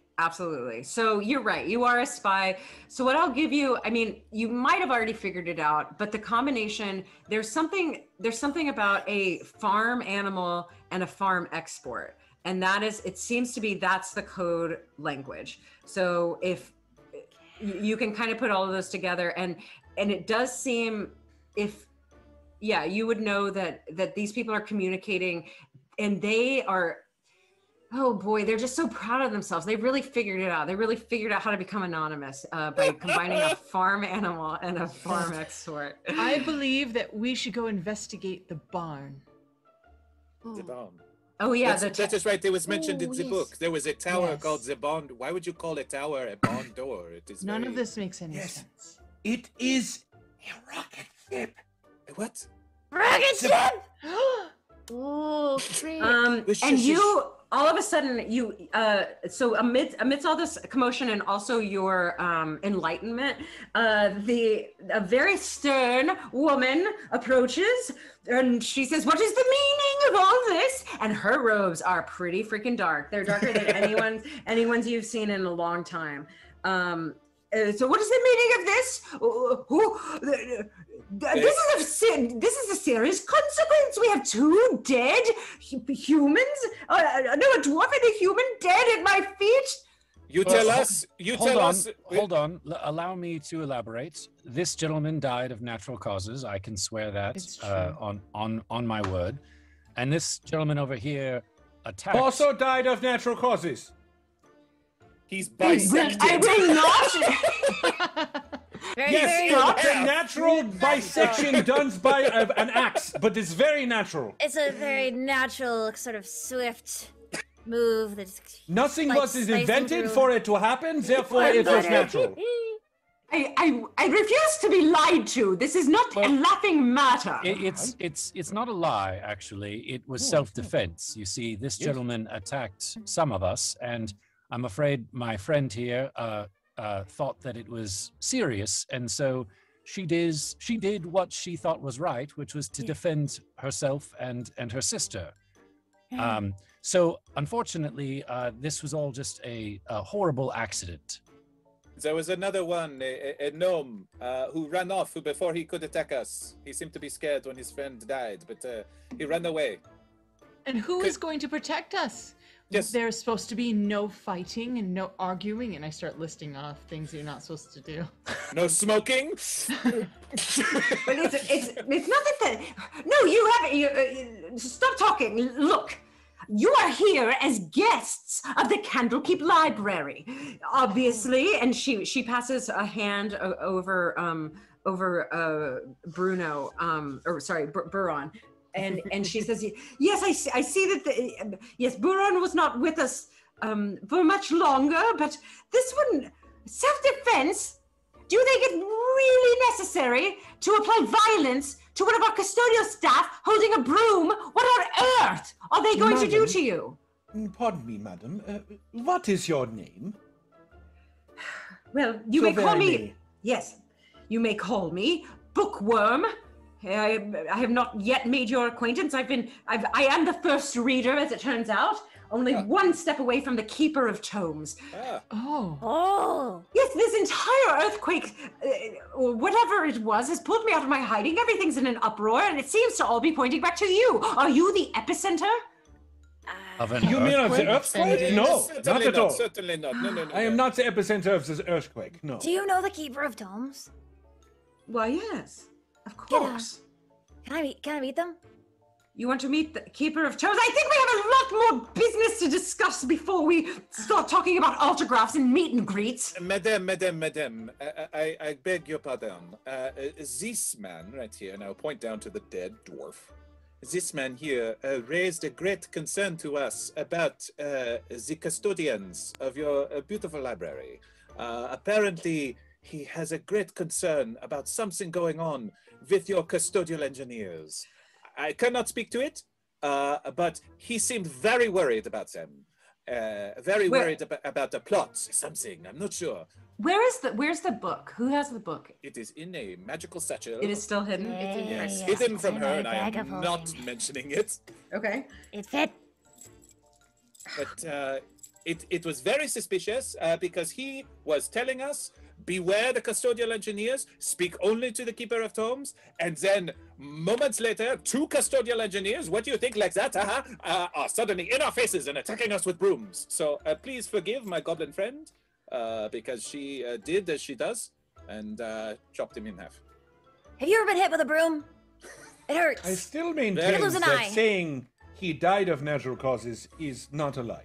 Well, I will give you this. The custodial staff, at least some of them, have been acting quite just up at all hours. Normally, they've been missing classes. It's quite odd, honestly. Giving each other strange names like Rooster Muffin and Alpaca Macadamia Nuts. What is it? What is that?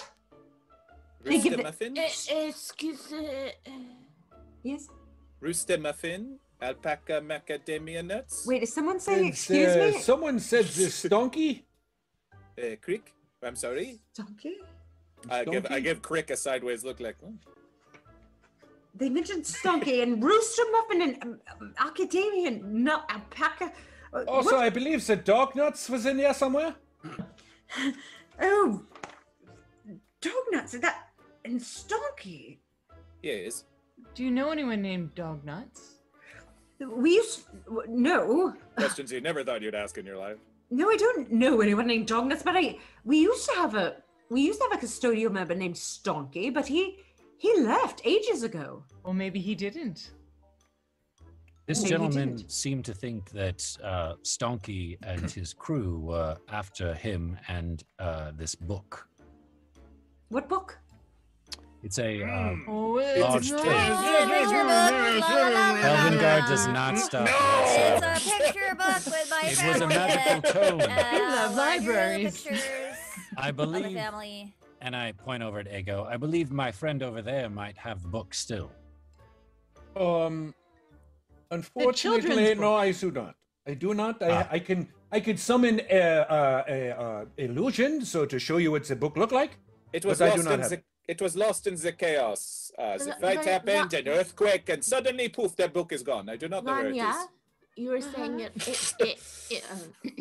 it was a children's book. It was right? a children's book. Mm-hmm. Yes, it was. Remember? We were reading Oh, yeah, Goldilocks. and Okay, all right, everybody roll deception. Helvingard is not lying at all. Do we Not have a any shred advantages of on that one? lie. Good question. Let's see. You What have... if you're not need lying, to- but you're obscuring the truth? Yeah, that's deception, Ron. Oh, What kind of relationships do you have? Actually, hold on. It's Blanya. You have an advantage from unknown axiom, but then a disadvantage from Doug in Texas. So it's Do counter. I even need to roll? I rolled, or because I actually got it. That's got a straight roll, 17. then. Just a straight roll. 17 plus 6. There you go. Oh. Oh, dang. Okay, awesome. I got a dirty 20. A dirty 20. Okay, perfect. 7. So you are look, you know the level of I mean, this is the first reader, so she's a master sage, and it's not quite the Keeper of Tomes, but she's pretty freaking powerful. So she's actually gonna cast at the moment, she's gonna cast True Seeing, Oh no. but Oh no. But she does. But I think it's only magical. She sees things as they actually are. I don't think you can see through like a magic. So I don't think you can actually see through. Yeah, it's not. I don't think she can see through the bag of holding. So she's just kind of looking around and seeing you guys. None of you are doing. Well, you might be doing an illusion spell, right, Ego? No, you weren't. I wasn't. Okay.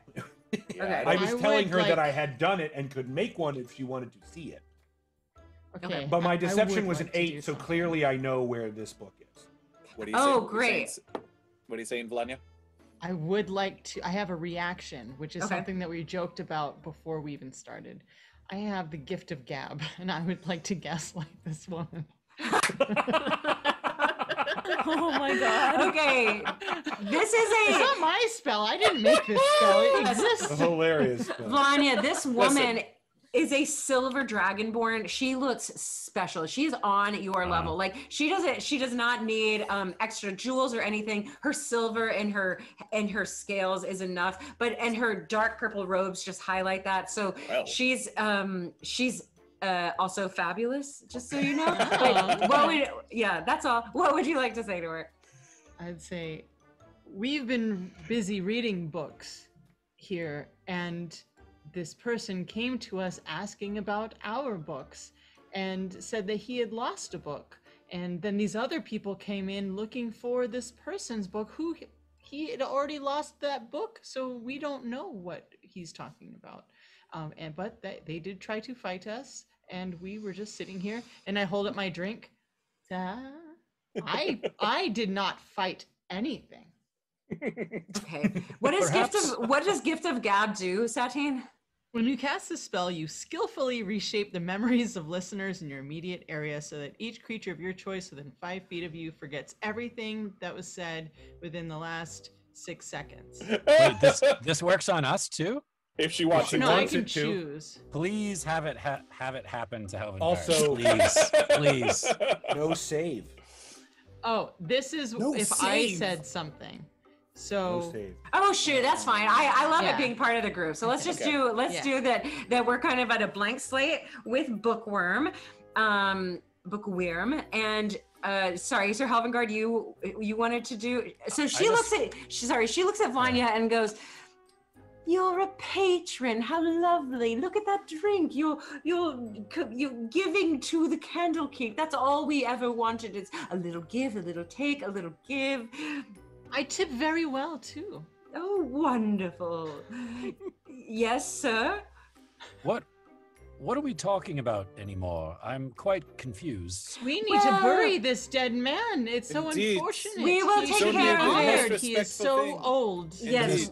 There's Look, 2 dead people in this room. Yes, and as Oh. it turns out, look, how unfortunate for these poor beings. We will take excellent care of them. It is very, very rare that to have 1, much less 2 deaths within the Candlekeep. We are such a tame society, but we have precautions and we will honor them.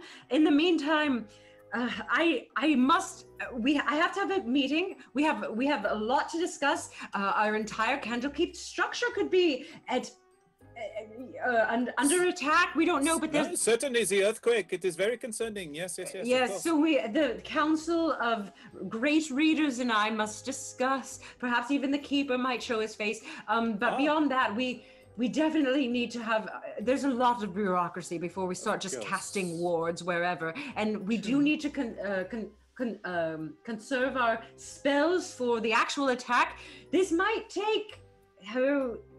Well, definitely more than 45 minutes. So is there any way that I can help you all? You seem to know a lot about somehow what's going on with the custodial staff. Just the bodies. Just please. I mean, give this man the burial he deserves, and this one who we regret having to cut in half. But Regret. Is there anything we can do for you? Indeed, is very good. Yes. Oh, I will be dealing with things on the grander scheme, right? The earthquake, the shift in the entire Candlekeep Foundation. So if there is, actually, yes.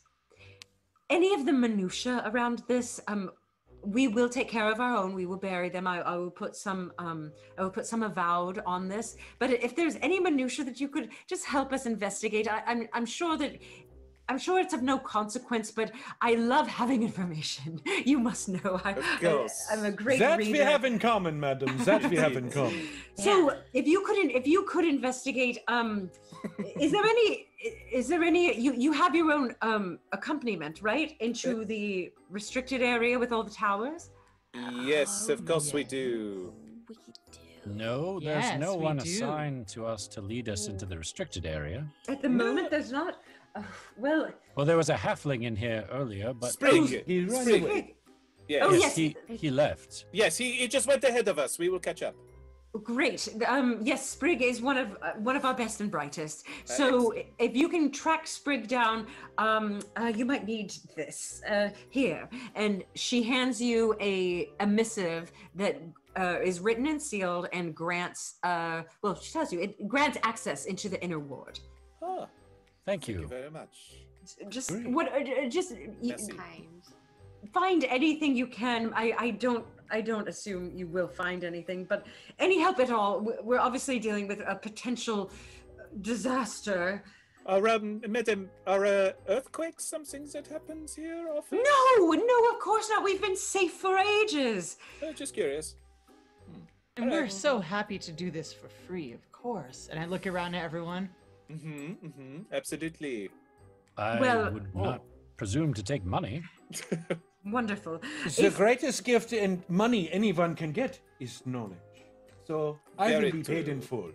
My diminutive friend. Yes. I like the way your minds work. Yes, a missive into the inner sanctum is quite the gift. I don't give these to just anybody. So please, yes, whatever you can find, and look, even if you just find a fun book to read, I must be off. I have other things to do. But of course, you're a very busy woman. Cheers. Oh, I- what a kind lady. Wait, Crick, what are we trying to find? Oh, well, I think we're trying to figure that out right now, Frick. Hey, can anybody tell me what we're trying to find? We're Yes, trying to can I find see the that book? book that's disappeared. I have- know I where have the a book book. is. Can I see the book, please? This quiet. Is everyone gone? Are we alone anyone for the else? moment? Yeah, so you as the great reader, or the first reader, moves away, she also calls some of the other more higher ups with her. They're going back out into the court of air, into the building, with a bunch of meeting rooms that also happen to be extra dimensional or extra planar. So they're kind of leaving. Along the way, she's making orders, and there are a few avowed who come in that seem clerical in nature, and they begin prepping the bodies. And I was and say just I'll be shaking their heads. shepherding us away from the dead bodies, because it's like not a good place to chat on the crime scene. What? No way. I was going to help Great. carry the bodies out of the room. No, okay. no. So haven't got. I have it. No. It's fine. Are you sure? Yes. I think we have more important matters to handle. Like you have what? been given a quest by the bureaucracy. I am very, very concerned that you are questioning the crown. I'm the not leader here. questioning the crime. I'm questioning what the quest is. The crown. Oh, These The leaderships, the people in charge. These custodials, they seem to be up to something. We're not sure, but it could pertain to this book, this mysterious book that we don't know. And I'm looking at Vanya. We don't know where it went. No idea. I I have look it. at Frick and Frack. Frickin' Clack. Click. Look at the F and the C on their backs that you put there earlier. so Wait. so what did the book have in it? Perhaps that would be the first place to start. It was plans. The plans for the place called the barn? It was a very valuable I think. book. I Plenty see. of information The about tower. all the secret places. You want it? Oh, Yes, please. Can I see it? Okay. She digs deep deep in her bag in her satchel. And with the book, she pulls out. This is the documency satchel, so it also produces sticky notes that may have inspirational quotes on them. And one of the sticky notes says, "Beauty is in the eye of the beholder." Ah! That is very true. Beholder. So Ron, you're holding the book once more. Yeah. Where is the barn? So the whole thing was actually called, the tower is called the barn door. And the barn door is one of the towers in the inner ward. There are hundreds, like it's just a handful of weirdly shaped towers. Based on the diagrams, we can actually see what the layout for the barn door looks like. If we can pull that up, Sean, it's a 3-level, kind of convoluted wizardy round tower. Ah, excellent. Ooh. Okay. And there's the Like ground floor. And you said there's diagrams where it indicates, or at least my knowledge of the thing, the way it works. Yeah, the underneath the barn door is there's kind of a dungeon, and if we can see the under the barn door, that's in the book as well. And you rolled that 30 to discern that it was 30 a rocket ship. Yes, yeah. So if you see on the left side, those 4 round things, they're cylinders. You just kind of put together that those might be, for lack of a better term, rocket thrusters. What? Magical device to throw the thing in the air. Why would you do that? If you want to fly. Okay. It makes perfect sense to me. The astral plane, you need the things to fly in the air. It is constant. Rocket Ego, thrusters is that what could possibly be causing these earthquakes? That was my question as well. Oh, I had not yet put that together. Earthquakes! That Perhaps might very well be the Perhaps cause. we should investigate this. And Helvengard is now acting like he's put it all together, and he clearly hasn't. Please, be my guest. Perhaps that's what's going to solve this mystery. Heaven God, if I may, the next time that I give someone that I should not give something to, please assume that I am not giving them the actual thing. All right. How will I know? Trust me. I do trust you. You're my friend. Yes, but then when I gave someone the book, you were like, so no! Yes, because we weren't supposed to hand the book over. That's where I mean that you should trust that I know that, and I am not doing that. Remember, wizard, make things happen. Can we please go? Yes. Sure. Thank you. Itch will turn to Vlanya and about Helvengard and go, he's very pretty, but he does not seem to really operate on the same level. Oh, but he's such a good heart, and I just kind of fade off into his shiny whatever he's wearing. Plate mail. But I'll whisper. Perhaps we are operating on the same page. This book is very valuable. It shows you all the secret places inside the Candlekeep. Maybe we give it away. Maybe the Keeper of Tomes needs it at the end of the day, but maybe we give it ourselves. We should definitely do that. I've got a thing for this. I've got invisibility for some of us. I've got non-detection. That could be very fun. Fantastic. Yes. Okay. This is good. I'm glad we are thinking on the same wavelengths. Okay. Anyway, back to the pretty paladin. Go ahead. Leads the way, Sir Helvengard. I think I know which way the barn door is. Yes, you do. If that is your intention, outside in the court of air to the left, there is the emerald door, which is a door that you have passed through many times, but only with a chaperone.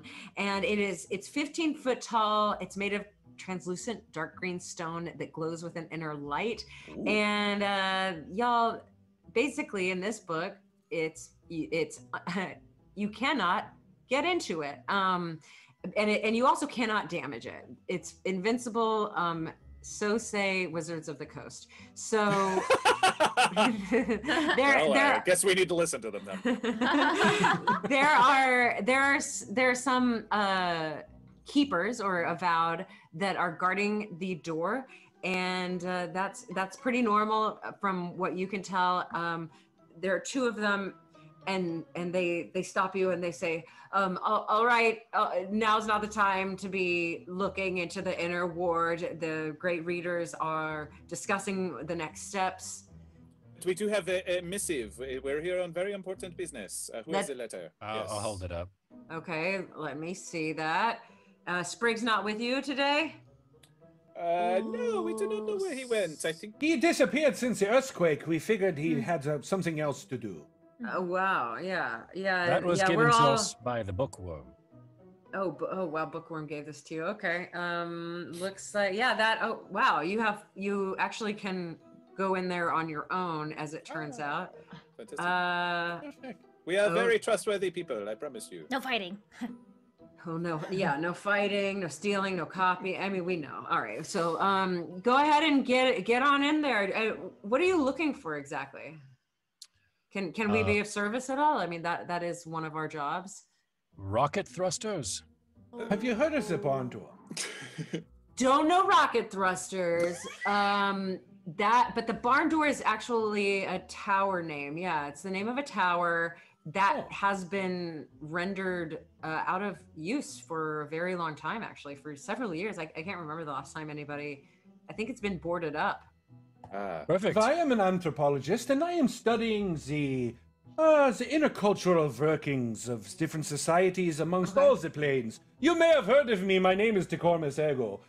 If I may, could you tell me where the barn door is? I am very interested to add this to my latest book. Absolutely. No problem at all. With this missive, you kind of get free reign. So, just walk down there. There's going to be there's going to be a silver tower. There's going to be a square, more metal tower. Then turn right there. Go all the way down. You'll see. It's not really a tower. It's more like a stool, but it's like a tiny tower. That's how you know you're in the right spot. Then just look to the south, and you'll see the barn door tower. And the barn door tower, it's got a big red roof. It's like a metal red roof. It's kind of funky looking, honestly. Okay. Thank you. Yeah. Rick, it's Very like helpful, back at the thank you. farm. Very good. Okay. Yeah, that Crick. Yes, just back at the farm. We had a barn, but Had a red roof. Yeah. a roof, yeah. It does. As you approach it, it does look like a little bit like a barn, but since the roundness kind of devolves its barn shape. It is a 3-story stone tower, as the diagrams depict. It's topped with a roof of metal shingles painted red. And the only entrance appears to be a ground level iron door with a wooden sign bolted to it that reads, in common, danger, no trespassing. It looks as if someone with a smaller hand wrote it in big letters. Got it. Just Does to it look? clarify, Frick and the Crick, Huh? does your barn have the rocket boosters at home? Oh, I don't know. So. I But was just Mom- hoping maybe we Mom had an doesn't- expert Mom so we doesn't know what's tell happening us. here. Mom doesn't tell us everything, so maybe. Yeah, I've never been below the barn on account of it's really How hard. long does the goblins live with the mother before they leave the home?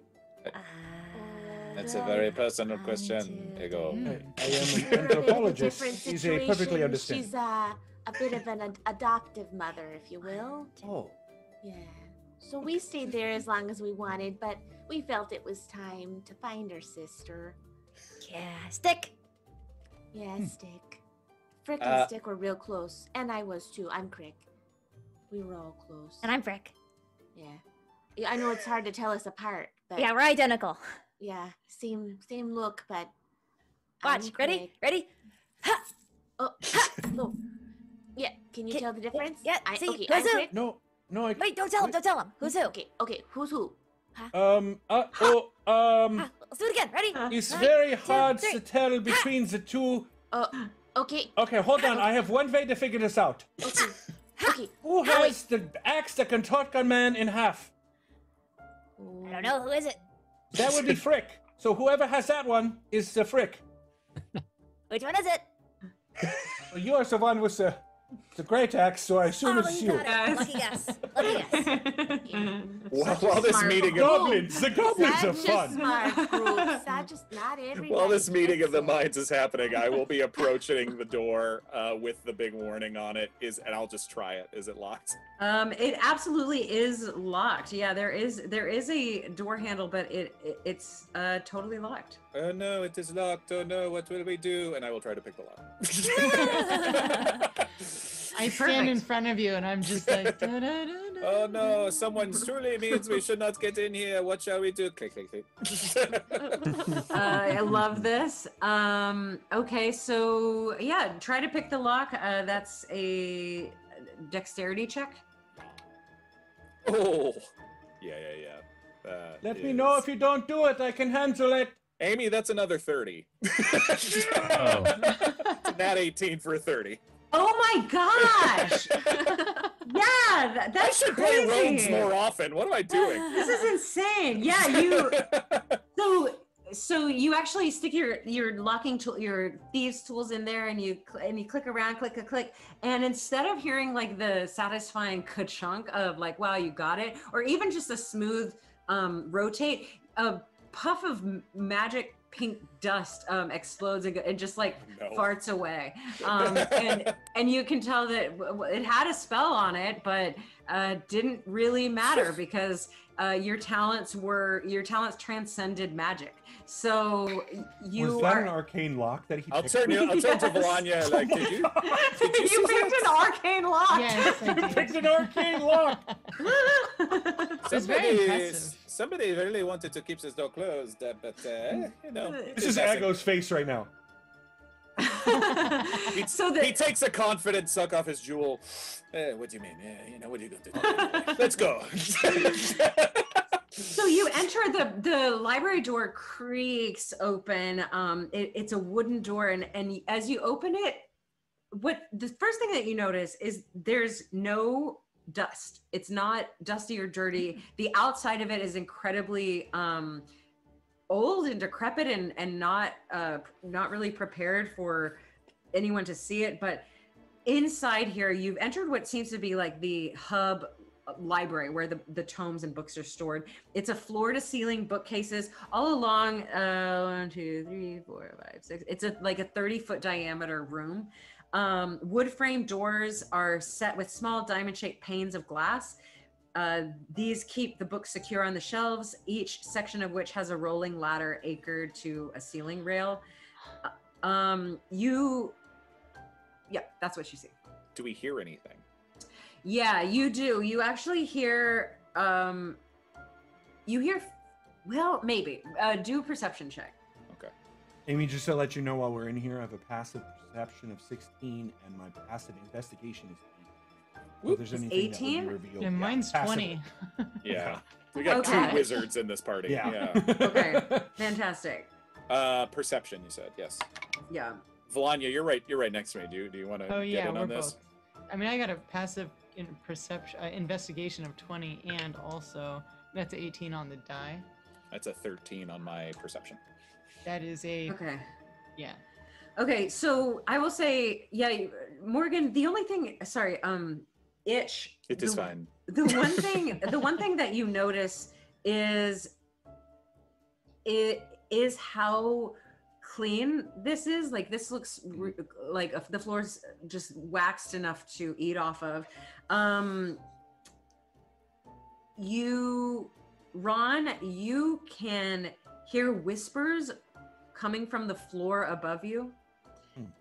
And Blanya, you're there for investigation. So I'm going to say your eyes they just laser in on the spot on the bookshelf where Candlekeep Dekonstruction seems to have been stored before, based on what you know about the width and height of the book.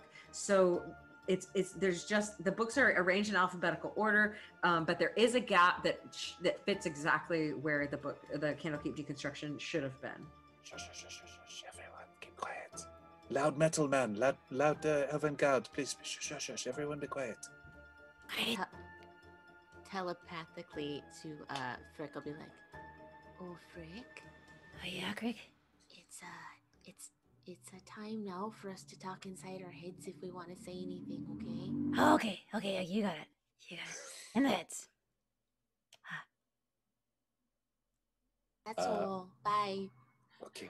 I'm gonna walk over to where the book looks like it had been removed because Vanya is nice enough to point it out to me.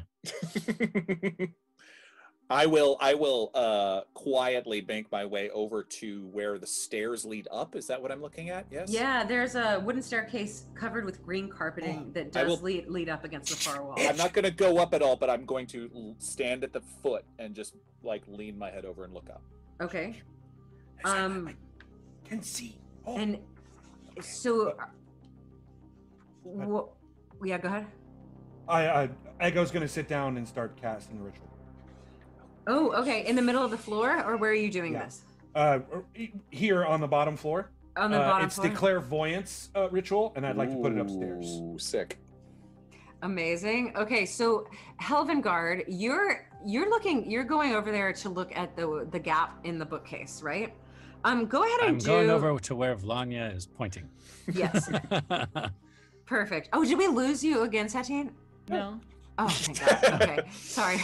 I'm trying to be very quiet in Oh yeah, she's just oh, role playing. perfect. Okay. She's a bard. She's miming. Yeah, she's just that good at role playing. So y'all two go ahead and there are several books on this bookshelf that seem to be of the same caliber of importance as Candlekeep Dekonstruction, and then there are other books that seem a little random, but there are a few of note. And if you both of you roll a perception check, or I guess investigation. We're looking for a 14 or higher. Get it. Do we have any advantages or disadvantages? Oh yeah, advantages or disadvantages. I think Vanya, No. you have the dungeon run. Yay! Ooh. Well, I Wait, got a wait. 19. It's Helvengard and Vanya who are looking. Yeah. Yeah, Okay. hold on. Steven, is this true? I have been skipping over there. One, two. Is Change Box an actual person? Yes. Yeah. Change Box has given so many advantages. I thought that was a glitch because I was like, oh, it says Change Box and it's on an Excel document, and there are like 5 for Vanya and 5 for me, and I thought it was a glitch because I was like, oh, You're loved. Change oh my Box. gosh. Change Box. Too generous. Change Box. The dungeon run apologizes for Amy Vorpahl. She didn't mean. Yeah, you are very much not a glitch. You're just very generous, and there's a part of my brain that doesn't believe that someone could just donate 5 advantages to me and 5 to Satine. But here we are. So Satine, roll away. You were sitting on 7 advantages. Not to mention from the witch space as well, and then I've also got Grim Faded and Bacon Chef Tommy. But whoo, baby, we're rich as hell. So let's see. I'm going to. Can I gift one of mine? Yeah, Sure. I'm gonna gift it. No. Keep it. Oh, I keep it. Okay, great. Why? They want the DM to have it. Try this. Okay, all They right. like to even things out. Fair See enough. what Fair they do. enough. Okay, so Sir Helvengard and Vanya, you're looking at the bookshelf to see. You're investigating the bookshelf. What'd you get? I don't think Helvengard would investigate it. I think he would just grab the books and carry them over to Vanya. Well, I went Perfect. over with you. Now, Oh, okay. Then Yeah, I would just and- grab the books and hold them for you. the thing is, I guess the thing is, there are you like, what are you grabbing? Because Whatever the she points at. entire, oh, whatever she points at. Great. Yep. Oh no, the hole, the slot where the book lives. Oh, I'm sorry. I thought you wanted me to hand you these. No, thank you, but thank you. Oh, He's so yes, there is a hole well-meaning. there. Let's look inside the hole, and I would like to kind of like peer in, like see. Look. I'll hold her up so she can Oh, peer through the thank you. hole. Okay, perfect. You peer through the hole, and there is a back of a bookshelf. It is a wooden, just a bit of wood.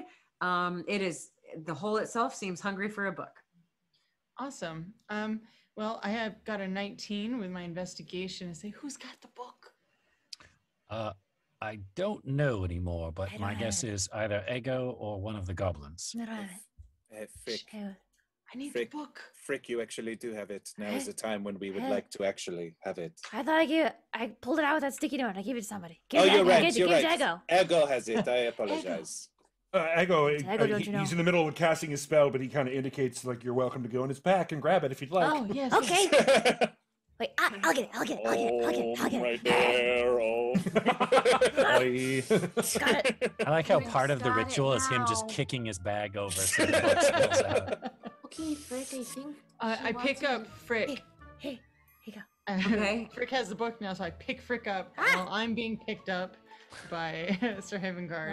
And I'm just... Oh, this is something that Cricket Stick and I do. Okay, yes. So the book is actually, the space for the book is actually in an easy to reach spot, but you are going above and beyond to make sure that you can reach this Teamwork spot. makes the dream work. That's right. So the book, you slide it back in where it seems to belong, and it does. It fits right exactly where it's meant to. There are no real effects that happen.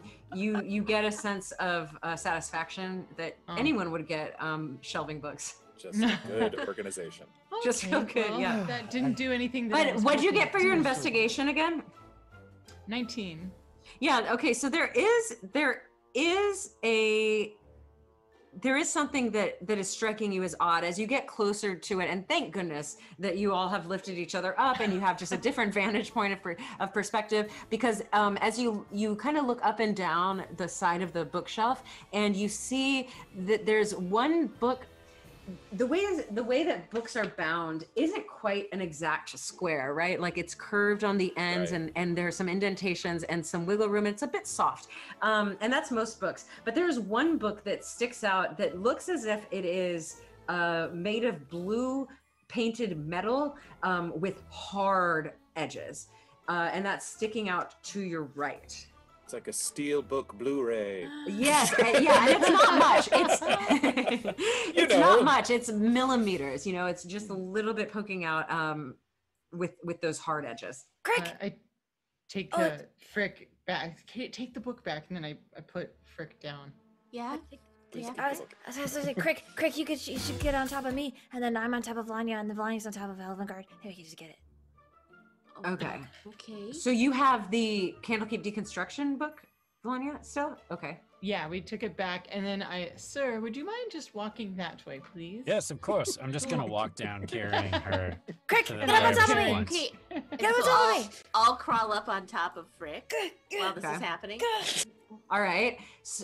So the way to reach this book is now that you have a bunch of people on top, you need to bend over a little and somehow, reach. Okay. And I Candy go like cane. this. Frick, Candy hold on cane. to my ankles. Oh my god. Well, your Okay, ankle. I'm gonna ankle because I'm gonna have to lean down now. Okay. Okay, so Crick So and I'm Frick. upside down. Yep, acrobatics Oh, like check. this. Acrobatics check.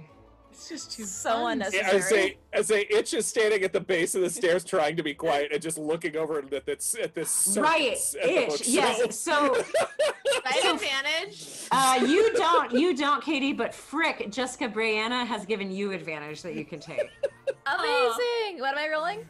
Acrobatics. Acrobatics. Okay. Ooh, that was good. I rolled a 21.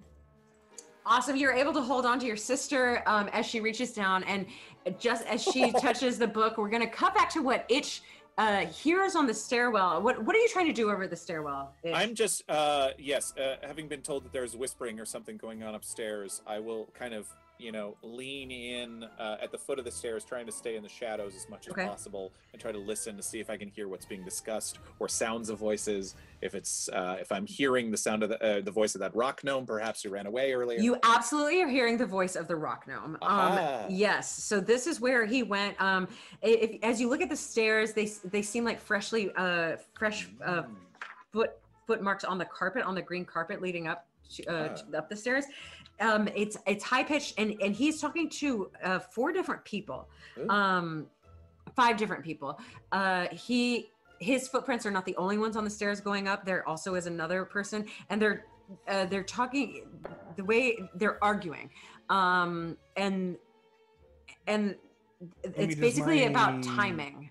Does my clairvoyance? Oh, right, and you have Laura? clairvoyance. Whew, baby. Yeah, I was okay. going to choose seeing because we could already kind of hear, so I was going to choose seeing. Okay, so you're doing it which floor? Like there are The one three- above where we heard the voices? So the top floor. Or the Okay. second floor. Sorry, there's the ground floor, there's the Right. second floor, and then there actually is a third floor. Are we able to discern if it's coming from the second floor or even the floor above us? Itch, you know that these whispers and the group, they are coming from the floor above you, aka the second floor. That's where I would target. I would 'cause that's try where I best would to choose. let Ego know it's a... Okay, so you're targeting the second floor, and you're looking at I would stuff? Yeah. Yeah, I clairvoyance? can choose in like 6 seconds to switch to the hearing, but Okay. I'll choose sight first. Sight first. Okay, you're gonna see just piles of salted meat, dried fruit, rations, just piles and piles and piles and piles. This building does look like the interior does hearken to what you're already seeing on the bottom floor library, but this ceiling is braced by 4 wooden pillars, and attached to each pillar is kind of like a comfy chair that is also bolted to the ground, that also has a humanoid rope tied to the chair. The gnome, the rock gnome, and the other being that led up the stairs with him, which is a half elf, are standing in the middle. So it's like, actually, will you go to the second floor? Because I can show you on the second floor map. Yeah, so you see these 4 pillars on the in the right circle, and then these chairs that are kind of attached to them. There are 4 beings kind of roped together or tied to these chairs, and then the rock gnome and the half elf are standing in the middle, arguing and turning back and forth. They're arguing with each other and arguing with the people in the chairs. As far as hearing, Morgan, it's a matter of timing. You're picking up like, now, how soon, how fast? He said an hour, but we don't have time. That's not enough time, or we have to speed this up. No, I think we should slow it down. We're not ready, and we don't have all of the books yet. That kind of stuff. Got it. And they're arguing with each other and the people tied to the chairs? Are the people tied to the chairs seemingly in pain? I guess I would ask Ego this. Oh, okay. So the people, Ego, that you realize are tied to the chair, there are a half orc, a dwarf, another half orc, and a half elf. And they... Do any of them appear to be straining against their No, they're pretty binding? comfy, and they're kind of chill, actually. They feel they're the most at peace of all of them. They're trying to calm the others down. Stonky has it under control. We just need to trust Stonky. Hurry, tie yourself to these chairs. It's fine. Oh. Okay, what is this? And now we cut back to the Katie and Frick and Crick and the totem of weirdos. Totem of weirdos. That's what we're calling this group. Pull on the blue steel book, and as you pull on it, it is a secret passageway that reveals a secret door. Yes. Built into a short stretch of the bookcase. Yes, Amy. Yes, secret bags. Yeah. It reveals a narrow staircase that leads down. Oh, look at that. Oh, Frick, are you seeing that? I can't really. Can you describe it to me? Okay, here, you want to put me down? Yeah, here. Okay. And we'll do sort of a goblin twin sister acrobatic trick that we Somersault, do like all the time. The double somersault where Flip her back I up, roll. her ankles around my neck and sliding down. Yeah, okay. Can we? Graceful. It sounds like we need to do another acrobatics roll. Frick, did you use your Brianna I did. advantage? Okay, so you actually have another advantage from Drew from IT. Thank you, Drew.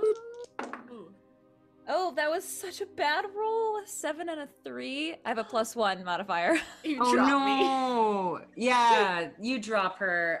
Katie, just take 1d6 of bludgeoning damage. That's all. Oh, I'm so sorry. How loud is it? I'm standing right there, and I have an ability where I can absorb damage, so I'm gonna take that damage. Aw. Aw. Oh, you know what? Points You know of what that should damage. translate as? Is you catch her like Prince Charming. Oh. And it hurts me. Catching people typically does. Ow. Sir Helvengard hurts me, but his face is not romantic at all. It's just like, oh. Yeah. So you, every one of you has a little bit of information to impart to the group. And then looking into that passageway, Yes. what do we see? So you see stairs that lead down, and it seems to lead about like 100 feet down, just based on there's a little bit of wind that comes out from it, but that smells like stale, musty wind. Would you like me to send something down there to tell us what is down there, or do we just go down there? Listen, I mean, it can't hurt to send something down, I think. Oh, for sure. Better safe than sorry, you know. Amy Ego is going to cast Arcane Eye Okay. at 4th level. I will regain the spell slot that I just cast for clairvoyance, since this is a divination spell. Okay. It creates a invisible magic eyeball that hovers an area. I can every action 6, I can move it 30 feet. There is no limit to the range other than another plane of existence. Okay. It lasts for an hour. Dang. Okay. What do you? It can squeeze through anything smaller up to an inch. So if something is a small opening up to an inch, it can squeeze through and move through. So otherwise, Okay. solid barriers keep it from moving. Fantastic. So you can send it down see. You're sending it down the stairs. Yeah, and I'll describe to them kind of quietly what I'm seeing while happening. Okay. So you do move your eye down the stairs, and you get deeper and deeper underneath the barn door. There are oil burning lanterns that hang from iron hooks on the wall, and then you're just underneath. There's a wall of stone that appears at the very bottom of the stairs. Full, like block, like can't get through, no openings or anything. It appears you can just see, right? Or no, so I can, if it has a hole anywhere in the wall that's an inch or bigger, then it can squeeze through. He can just Otherwise, see, though. He it can't cannot hear. go through. But it's just an eye. okay. It's just an eye, like regular vision. I want to look at, what is the spell called again? It's called Arcane Eye. Oh, It's yeah. level 4th divination spell. Because Yep. does it, you just mentally receive visual information. Yeah, just visual. Normal vision and dark vision up to 30. What color is Okay, yeah. So as you move closer Purple. to the wall, it seems like it's just the Nice. wall that isn't doing anything. Unfortunately, Yeah. it looks like we are going to have to go down there. There's a wall in the way. Okay. Let's But go. after the totem of weirdos fell over, I will have frozen for a moment at the base of the stairs, like waiting to hear in case that they were alerted upstairs, but it doesn't sound like they were. Nope. They're still arguing with themselves.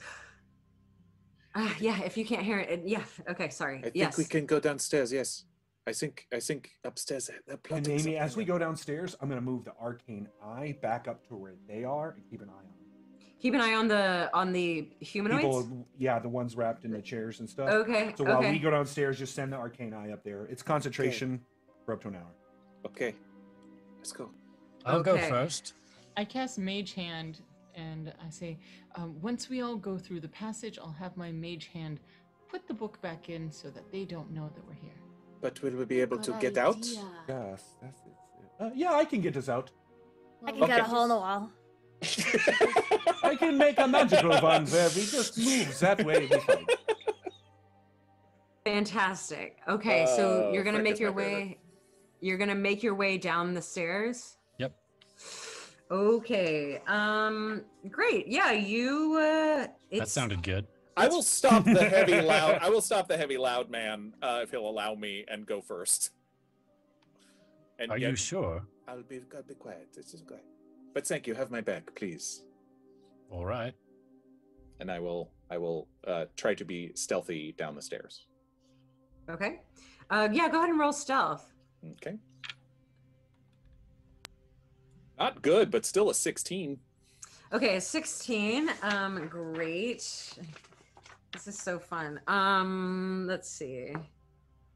Okay, yeah. So you make your way down the stairs without seemingly like triggering anything or anything happening, and you approach the wall of stone at the very bottom of the stairs. So it's walled off. It's Yes. just. Yes. Can I invest? Okay, and I will quietly beckon everyone else down behind me. Mm-hmm. I'll follow. And then can I investigate the wall? Is there Yeah. another secret passage? I guess is what I'm looking for, or some Okay, sort of great. trigger. Cool. Go ahead and roll investigation. Yeah, that's good. That's a 24. 24. It's just an illusion. It's not a wall. That thing is just a crazy little illusion. I will go like this and go. Oh! Yeah, actually, yeah, that is what happens. It's not the wall is a fake, but because you did investigate it, you can tell as you fall forward and you're just surprised, but you were able to catch a glimpse that there's like a recessed area in the area above you that seems like maybe there could be an actual wall at some point. I will like stand halfway through the wall and still hold my arm back towards my friends and beckon them down towards us as if they can walk through the wall. Great. Look at this, Frick. So it's stone, but it's not stone. I don't get it. Well, it's like a wall, but if you run through it, it's not gonna hurt ya. Let me try. I didn't feel anything. Exactly. Wow. I really don't feel this much is though. great. I gotta remember this moment. We gotta tell Mom about this.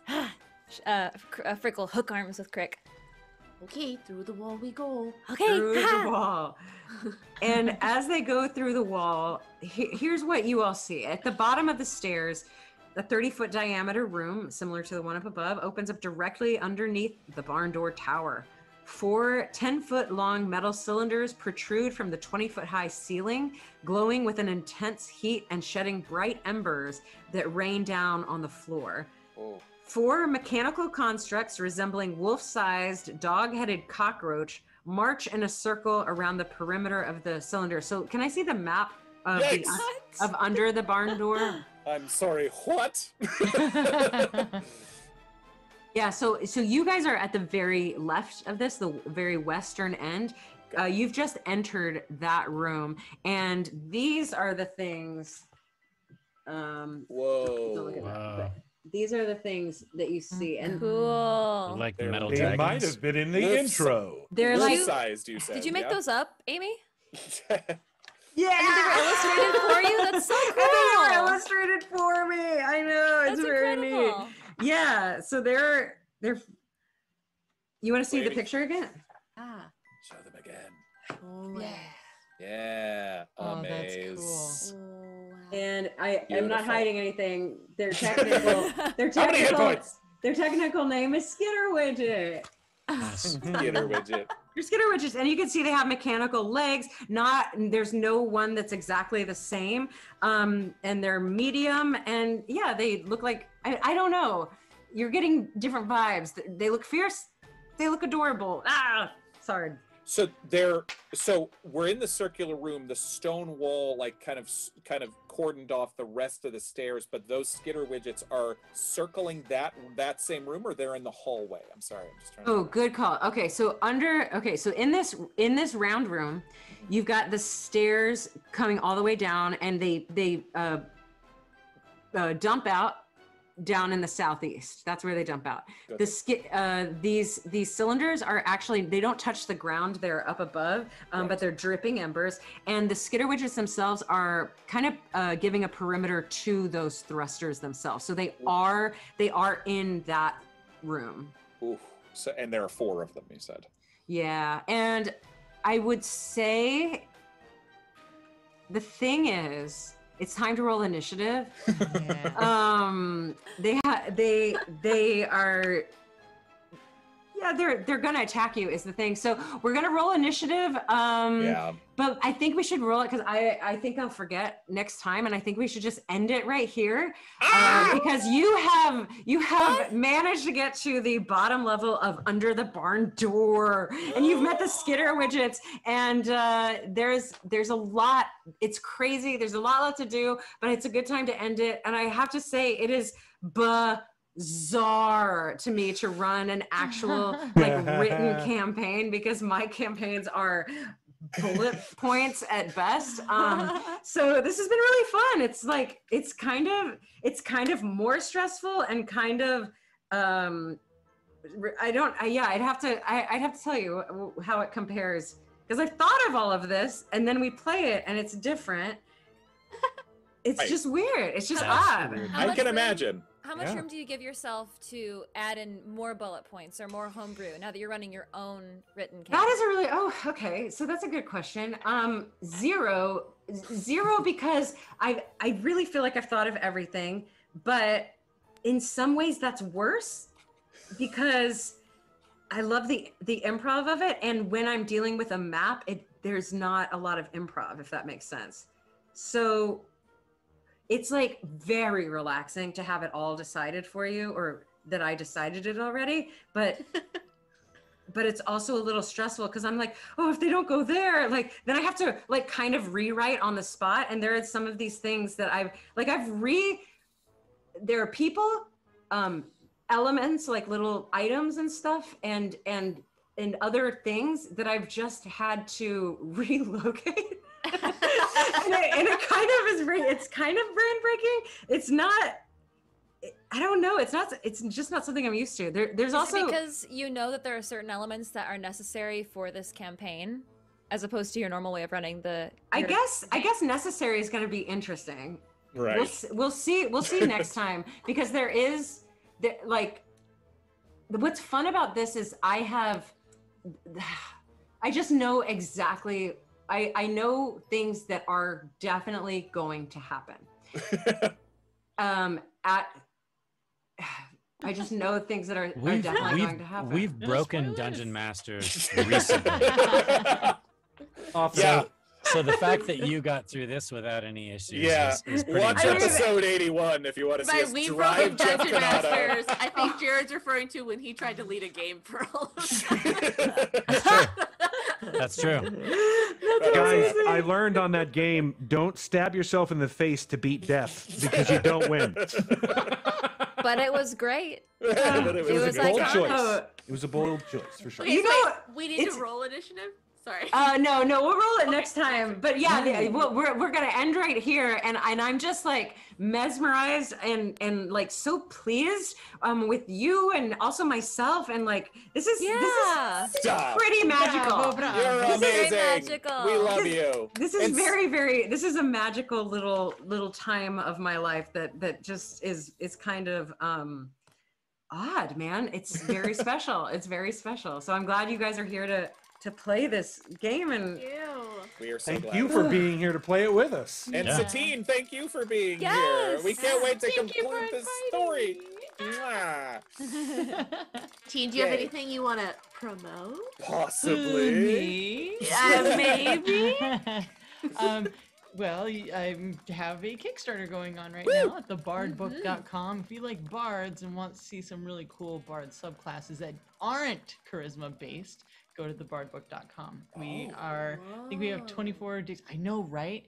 I'm excited. We have 24 days left of the Kickstarter and so many things to unlock. It's wild. It's all very wild. And you were funded in 40 minutes. Insane. 40 minutes. It's so cool. We got a lot of cool things. We got like wormwood trays and these. I don't know if you've seen that. We got these dice that we custom made because I was like, everyone's making dice, but what if we made little tiny bard dice that were like a stack of books for your D6 and like a little loot for your D4. But my favorite is the microphone for the mic drop D20. Yeah. Oh my gosh. Thank you for asking. And I need to get that. all of those. I backed it. I backed it. Thank you. We got a certain The- beach gnome who should get in on this. for Yeah, I sure. The minis, the 6-figure minis that come out look amazing as well. If you guys have, I'm a mini fan, so you guys all know.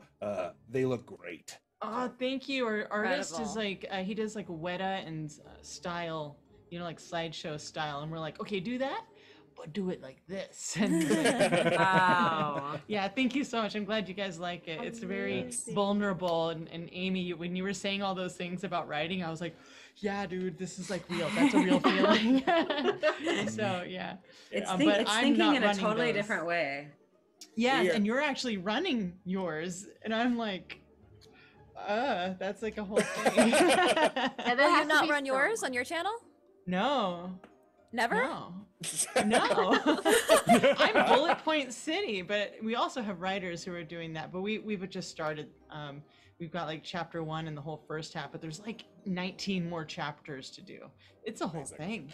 It's a full book. It's a Wow. whole For 300 thing. pages, it's like, Yeah. woo. It's I really mean, cool. I'd watch it. Yeah. All the bard you can handle. Yeah. I Um, love it. I love a bard. Amy, do you have anything you want to promote? We didn't even ask. Other than You this? know, just a way that you can help me out is follow my Instagram is kind of what I want you to do. It's at Vorpahl Sword. That's great.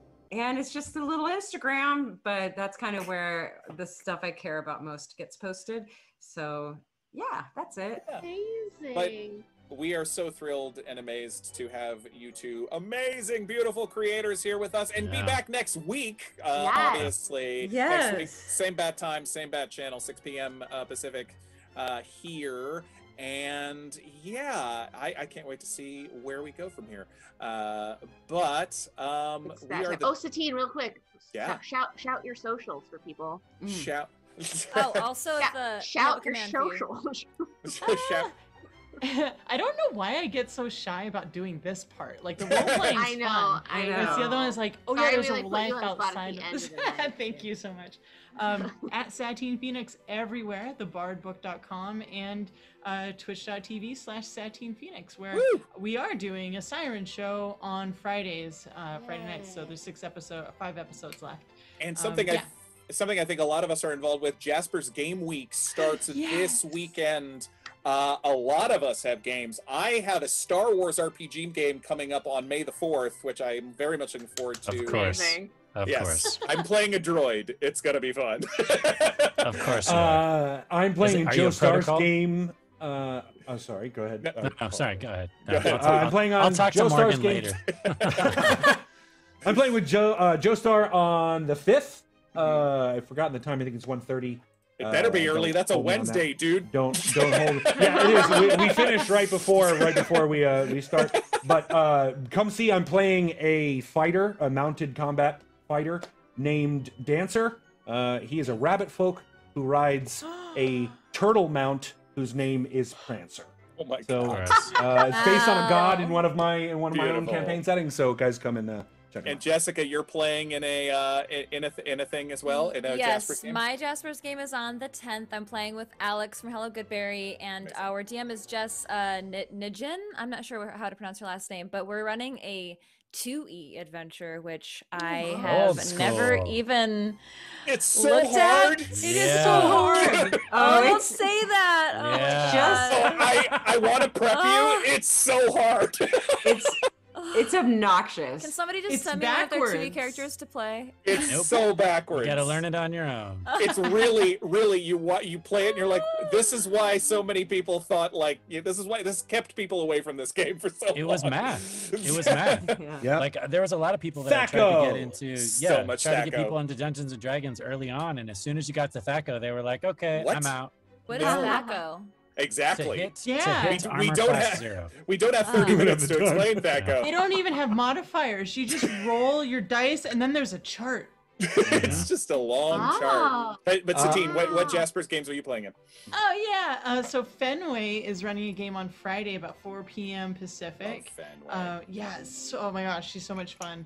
And so that's then. And then the next day, I'm running a bard game think around, it's noon my time, so maybe 11:30. It's somewhere in that area. I still can't convert the mountain time to Pacific. It's in that area, but I'm really excited. And then she's going to be playing in mine. Yay! My husband's going to be playing in that one too, and we have a Siren playing in that one, Jason Charles Miller. Jason, Nice. we love Jason. Fenway is also playing in a game I'm running on Friday as well, right before yours. The title of that is called A Title Affair. So make sure you guys check that out. I'm DMing that. I've been printing for it. I've been painting for it. So you guys check it out. I feel so underprepared. But how we like to start to close our show every week, we are a Patreon-supported show, patreon.com/thedungeonrun. And as most of you know, at the end of our shows, we do a little thing for some of our higher-level patrons. We do a lovely shout-out session. And it is a Mr. Ron Ogden's turn this week. Before we do it, Yes. Go ahead, Amy. I like to do this on streams now. So if everyone for like 10 seconds, and I'll count it out, just like look at your camera and smile, and it's just a great screenshot. And it does require some of the audience to screenshot it and then tweet it out. But it's just, but it's also like a really just great time to get a good picture of all of us actively and consciously smiling at the camera. Okay, so I'm gonna just count to 10 and just get, I guess, more and more intense with your smile as we get to 10. Got it. 1, 2, 3, 4, 5, 6, 7, 8,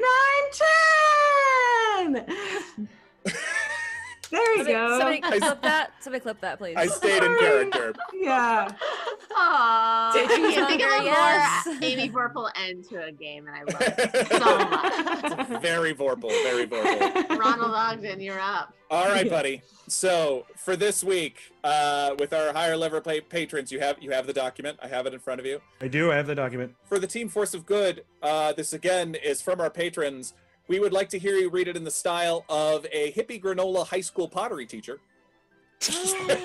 Amazing. And for the Force of Evil, as a terrible substitute history teacher. Oh, wow. Okay. Same school, 2 different teachers. That's correct. Wow, a lot of teachers here. Okay, so the first one, you're going to have to remind me, the first one is a granola hippie high school pottery teacher. High school pottery teacher. Okay. Go ahead. Welcome, students. Y'all just get down in your seats, start up your pottery, whatever they call them, because I can't remember. Wheel, thank you. Don't know. Thank you, Thank you, Armando89. I am very often needed a reminder of how all of this works, because honestly, I'm a little Hadrian-X'd right now. And maybe I should be telling you that because we're in high school, and I'm sure there's some monitors, and I'm sure Wilbro Jr., the principal's probably watching us right now. But what you want to do is turn on your wheels. I mean, get your hands in the Look, Fenderill. It's a common phrase known from some individuals in the hippie communities. So Fenderill, just turn on your wheels, get your hands wet. We're gonna get our hands dirty. We're gonna get a little hippie with it. We're gonna get real, we're gonna fall in love with the clay as we work with it, okay? That's because I.R. Mukau, a famous politician pottery person, wrote it in their books. Look, it's very important. Just, you wanna close your eyes, dip your hands in the water, touch the clay, think of the movie Ghost. Okay, maybe most of you haven't seen that one. That's fine. Dice and capes it. Just dice and capes it. That's what we're doing. Just one smooth motion. Just dice and capes it. And then we're going to gold family it just a bit. Just like that. You want to speed up the wheel a bit. You just joules it. Not a problem. Just joules it just slightly. Yeah. Just slightly. Right into our Monique. Now we're in the Monique, everyone. Yeah. Oh, I love me my Monique. See, this is what I live for, ladies and gentlemen. Thank you for being here. It just makes me want to say the Dungeon Run yay, and if you guys haven't watched it, you really should. So, okay, now we're going to slow ourselves down. We're getting to the top of the pottery here, and this is what we like to call the Braba, okay? You squeeze your hands closer. You're going to make a little bit of a fanned, cold candor type of shape, and then right as we finish it, just dip your hand in the warm water and Bob Harris that bad boy, okay? Just Bob Harris it. And now slow down, and we're done. Well Yay. done. What did we make? I don't even know what we made. Wow. I feel like we turned on our wheels and I don't know what we made. Kind of an That's art, baby. ostrich. It's art. It's art. You just feel it. You don't so much as make the thing as just reveal it from the clay. You were a little All right, too so good now, at that. what was the Force of Evil is as a terrible substitute history teacher. Yeah. Just imagine me as a substitute teacher. Oh, I bet you were great. How y'all doing today? My name's Jer, and I'm going to teach you a little bit about history. And first thing I want to tell you about is the era of change box, okay?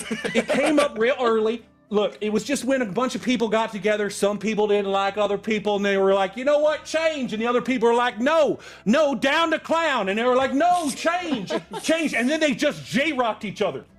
They just J-rocked each other with a variety of weapons. There were some people who had Gorbin blades, but there were others who had complete Ouroboros 43 contraptions, and it was just madhouse. Now look, what this taught us about life is the Carson. And it also told us that Fernando the Jackal, a famous side on the Gorbin blade side of that battle, Fernando the Jackal went up against Forest Elf 86. And that, ladies and gentlemen, is how we got Shiny 8-Bit Boo. Where's that in the book, sir? Mr. That would be on page, go ask your mama, because I don't want to have to tell you. Amy So and there we Satine. go. That was Ron Ogden, everybody. Amy and Satine, thank you for bearing with us. That was incredible. That was incredible. It's a little ritual we've been doing for a little bit now. It's... All right, folks, that's Spot on. the show. Yeah. That's the show. Be That's back the show. next week while we see what happens with Skitter widgets and a rocket ship tower in Oh Candlekeep. man, it's so cool. I named all those characters with their cute little code system, and they published it for some weird reason. It's great. I think my favorite is Dog Nuts. I think that's my Dog Nuts. favorite. Dog Nuts was redacted. Dog Nuts was redacted, so I You added it put, back in. Love it. of course, yes. Dog Nuts was a note. I did try to sneak that one in, and looks like they do read every line, as it turns out. Caught. Dang it. Alpaca Macadamia Nuts is I don't know what to amazing. tell you, boss, but someone put Dog Nuts in this. And, We yeah, can. just redact that. We'll be fine. We can't Yeah. print that, can we? I mean, it's PG. True enough. PG-13. Dog Nuts, Dog It's Nuts had a love, like Dog Nuts had a relationship, but redacted, I guess. So there's no mercy at Wizards of the Coast. No. Now Now I it's want an a our dog game. person who goes into the water and call him a dog nut and see if they A dog not. turn that. Very A nice. dog nut Yeah. and see if Very they. good. Oh, okay. Wow, that took me a really long time to get. Most of Ron's jokes do. It's fine. Hey! Shots fired. Jeff No. is worse. I love you. Great pun, Worse. great pun, great pun. All right, we love right, you, everybody. noodles. Aw, thank you guys. That is the dungeon run for this Oh, week. We have to do the Jeff Kanata sign off, Yeah, we Yes, do. Oh. Ready? Yes, which is, for those of you who don't know, we say humankind and then we all say be both. that's right. All right. Ready? Amy, you want to do it? Yes. You're the DM. Humankind. Be both. You dummies, be both. Be both. Duh. Love you.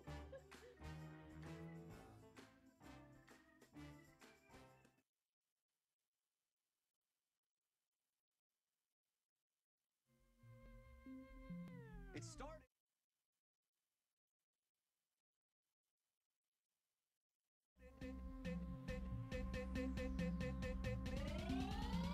As a simple dungeon run.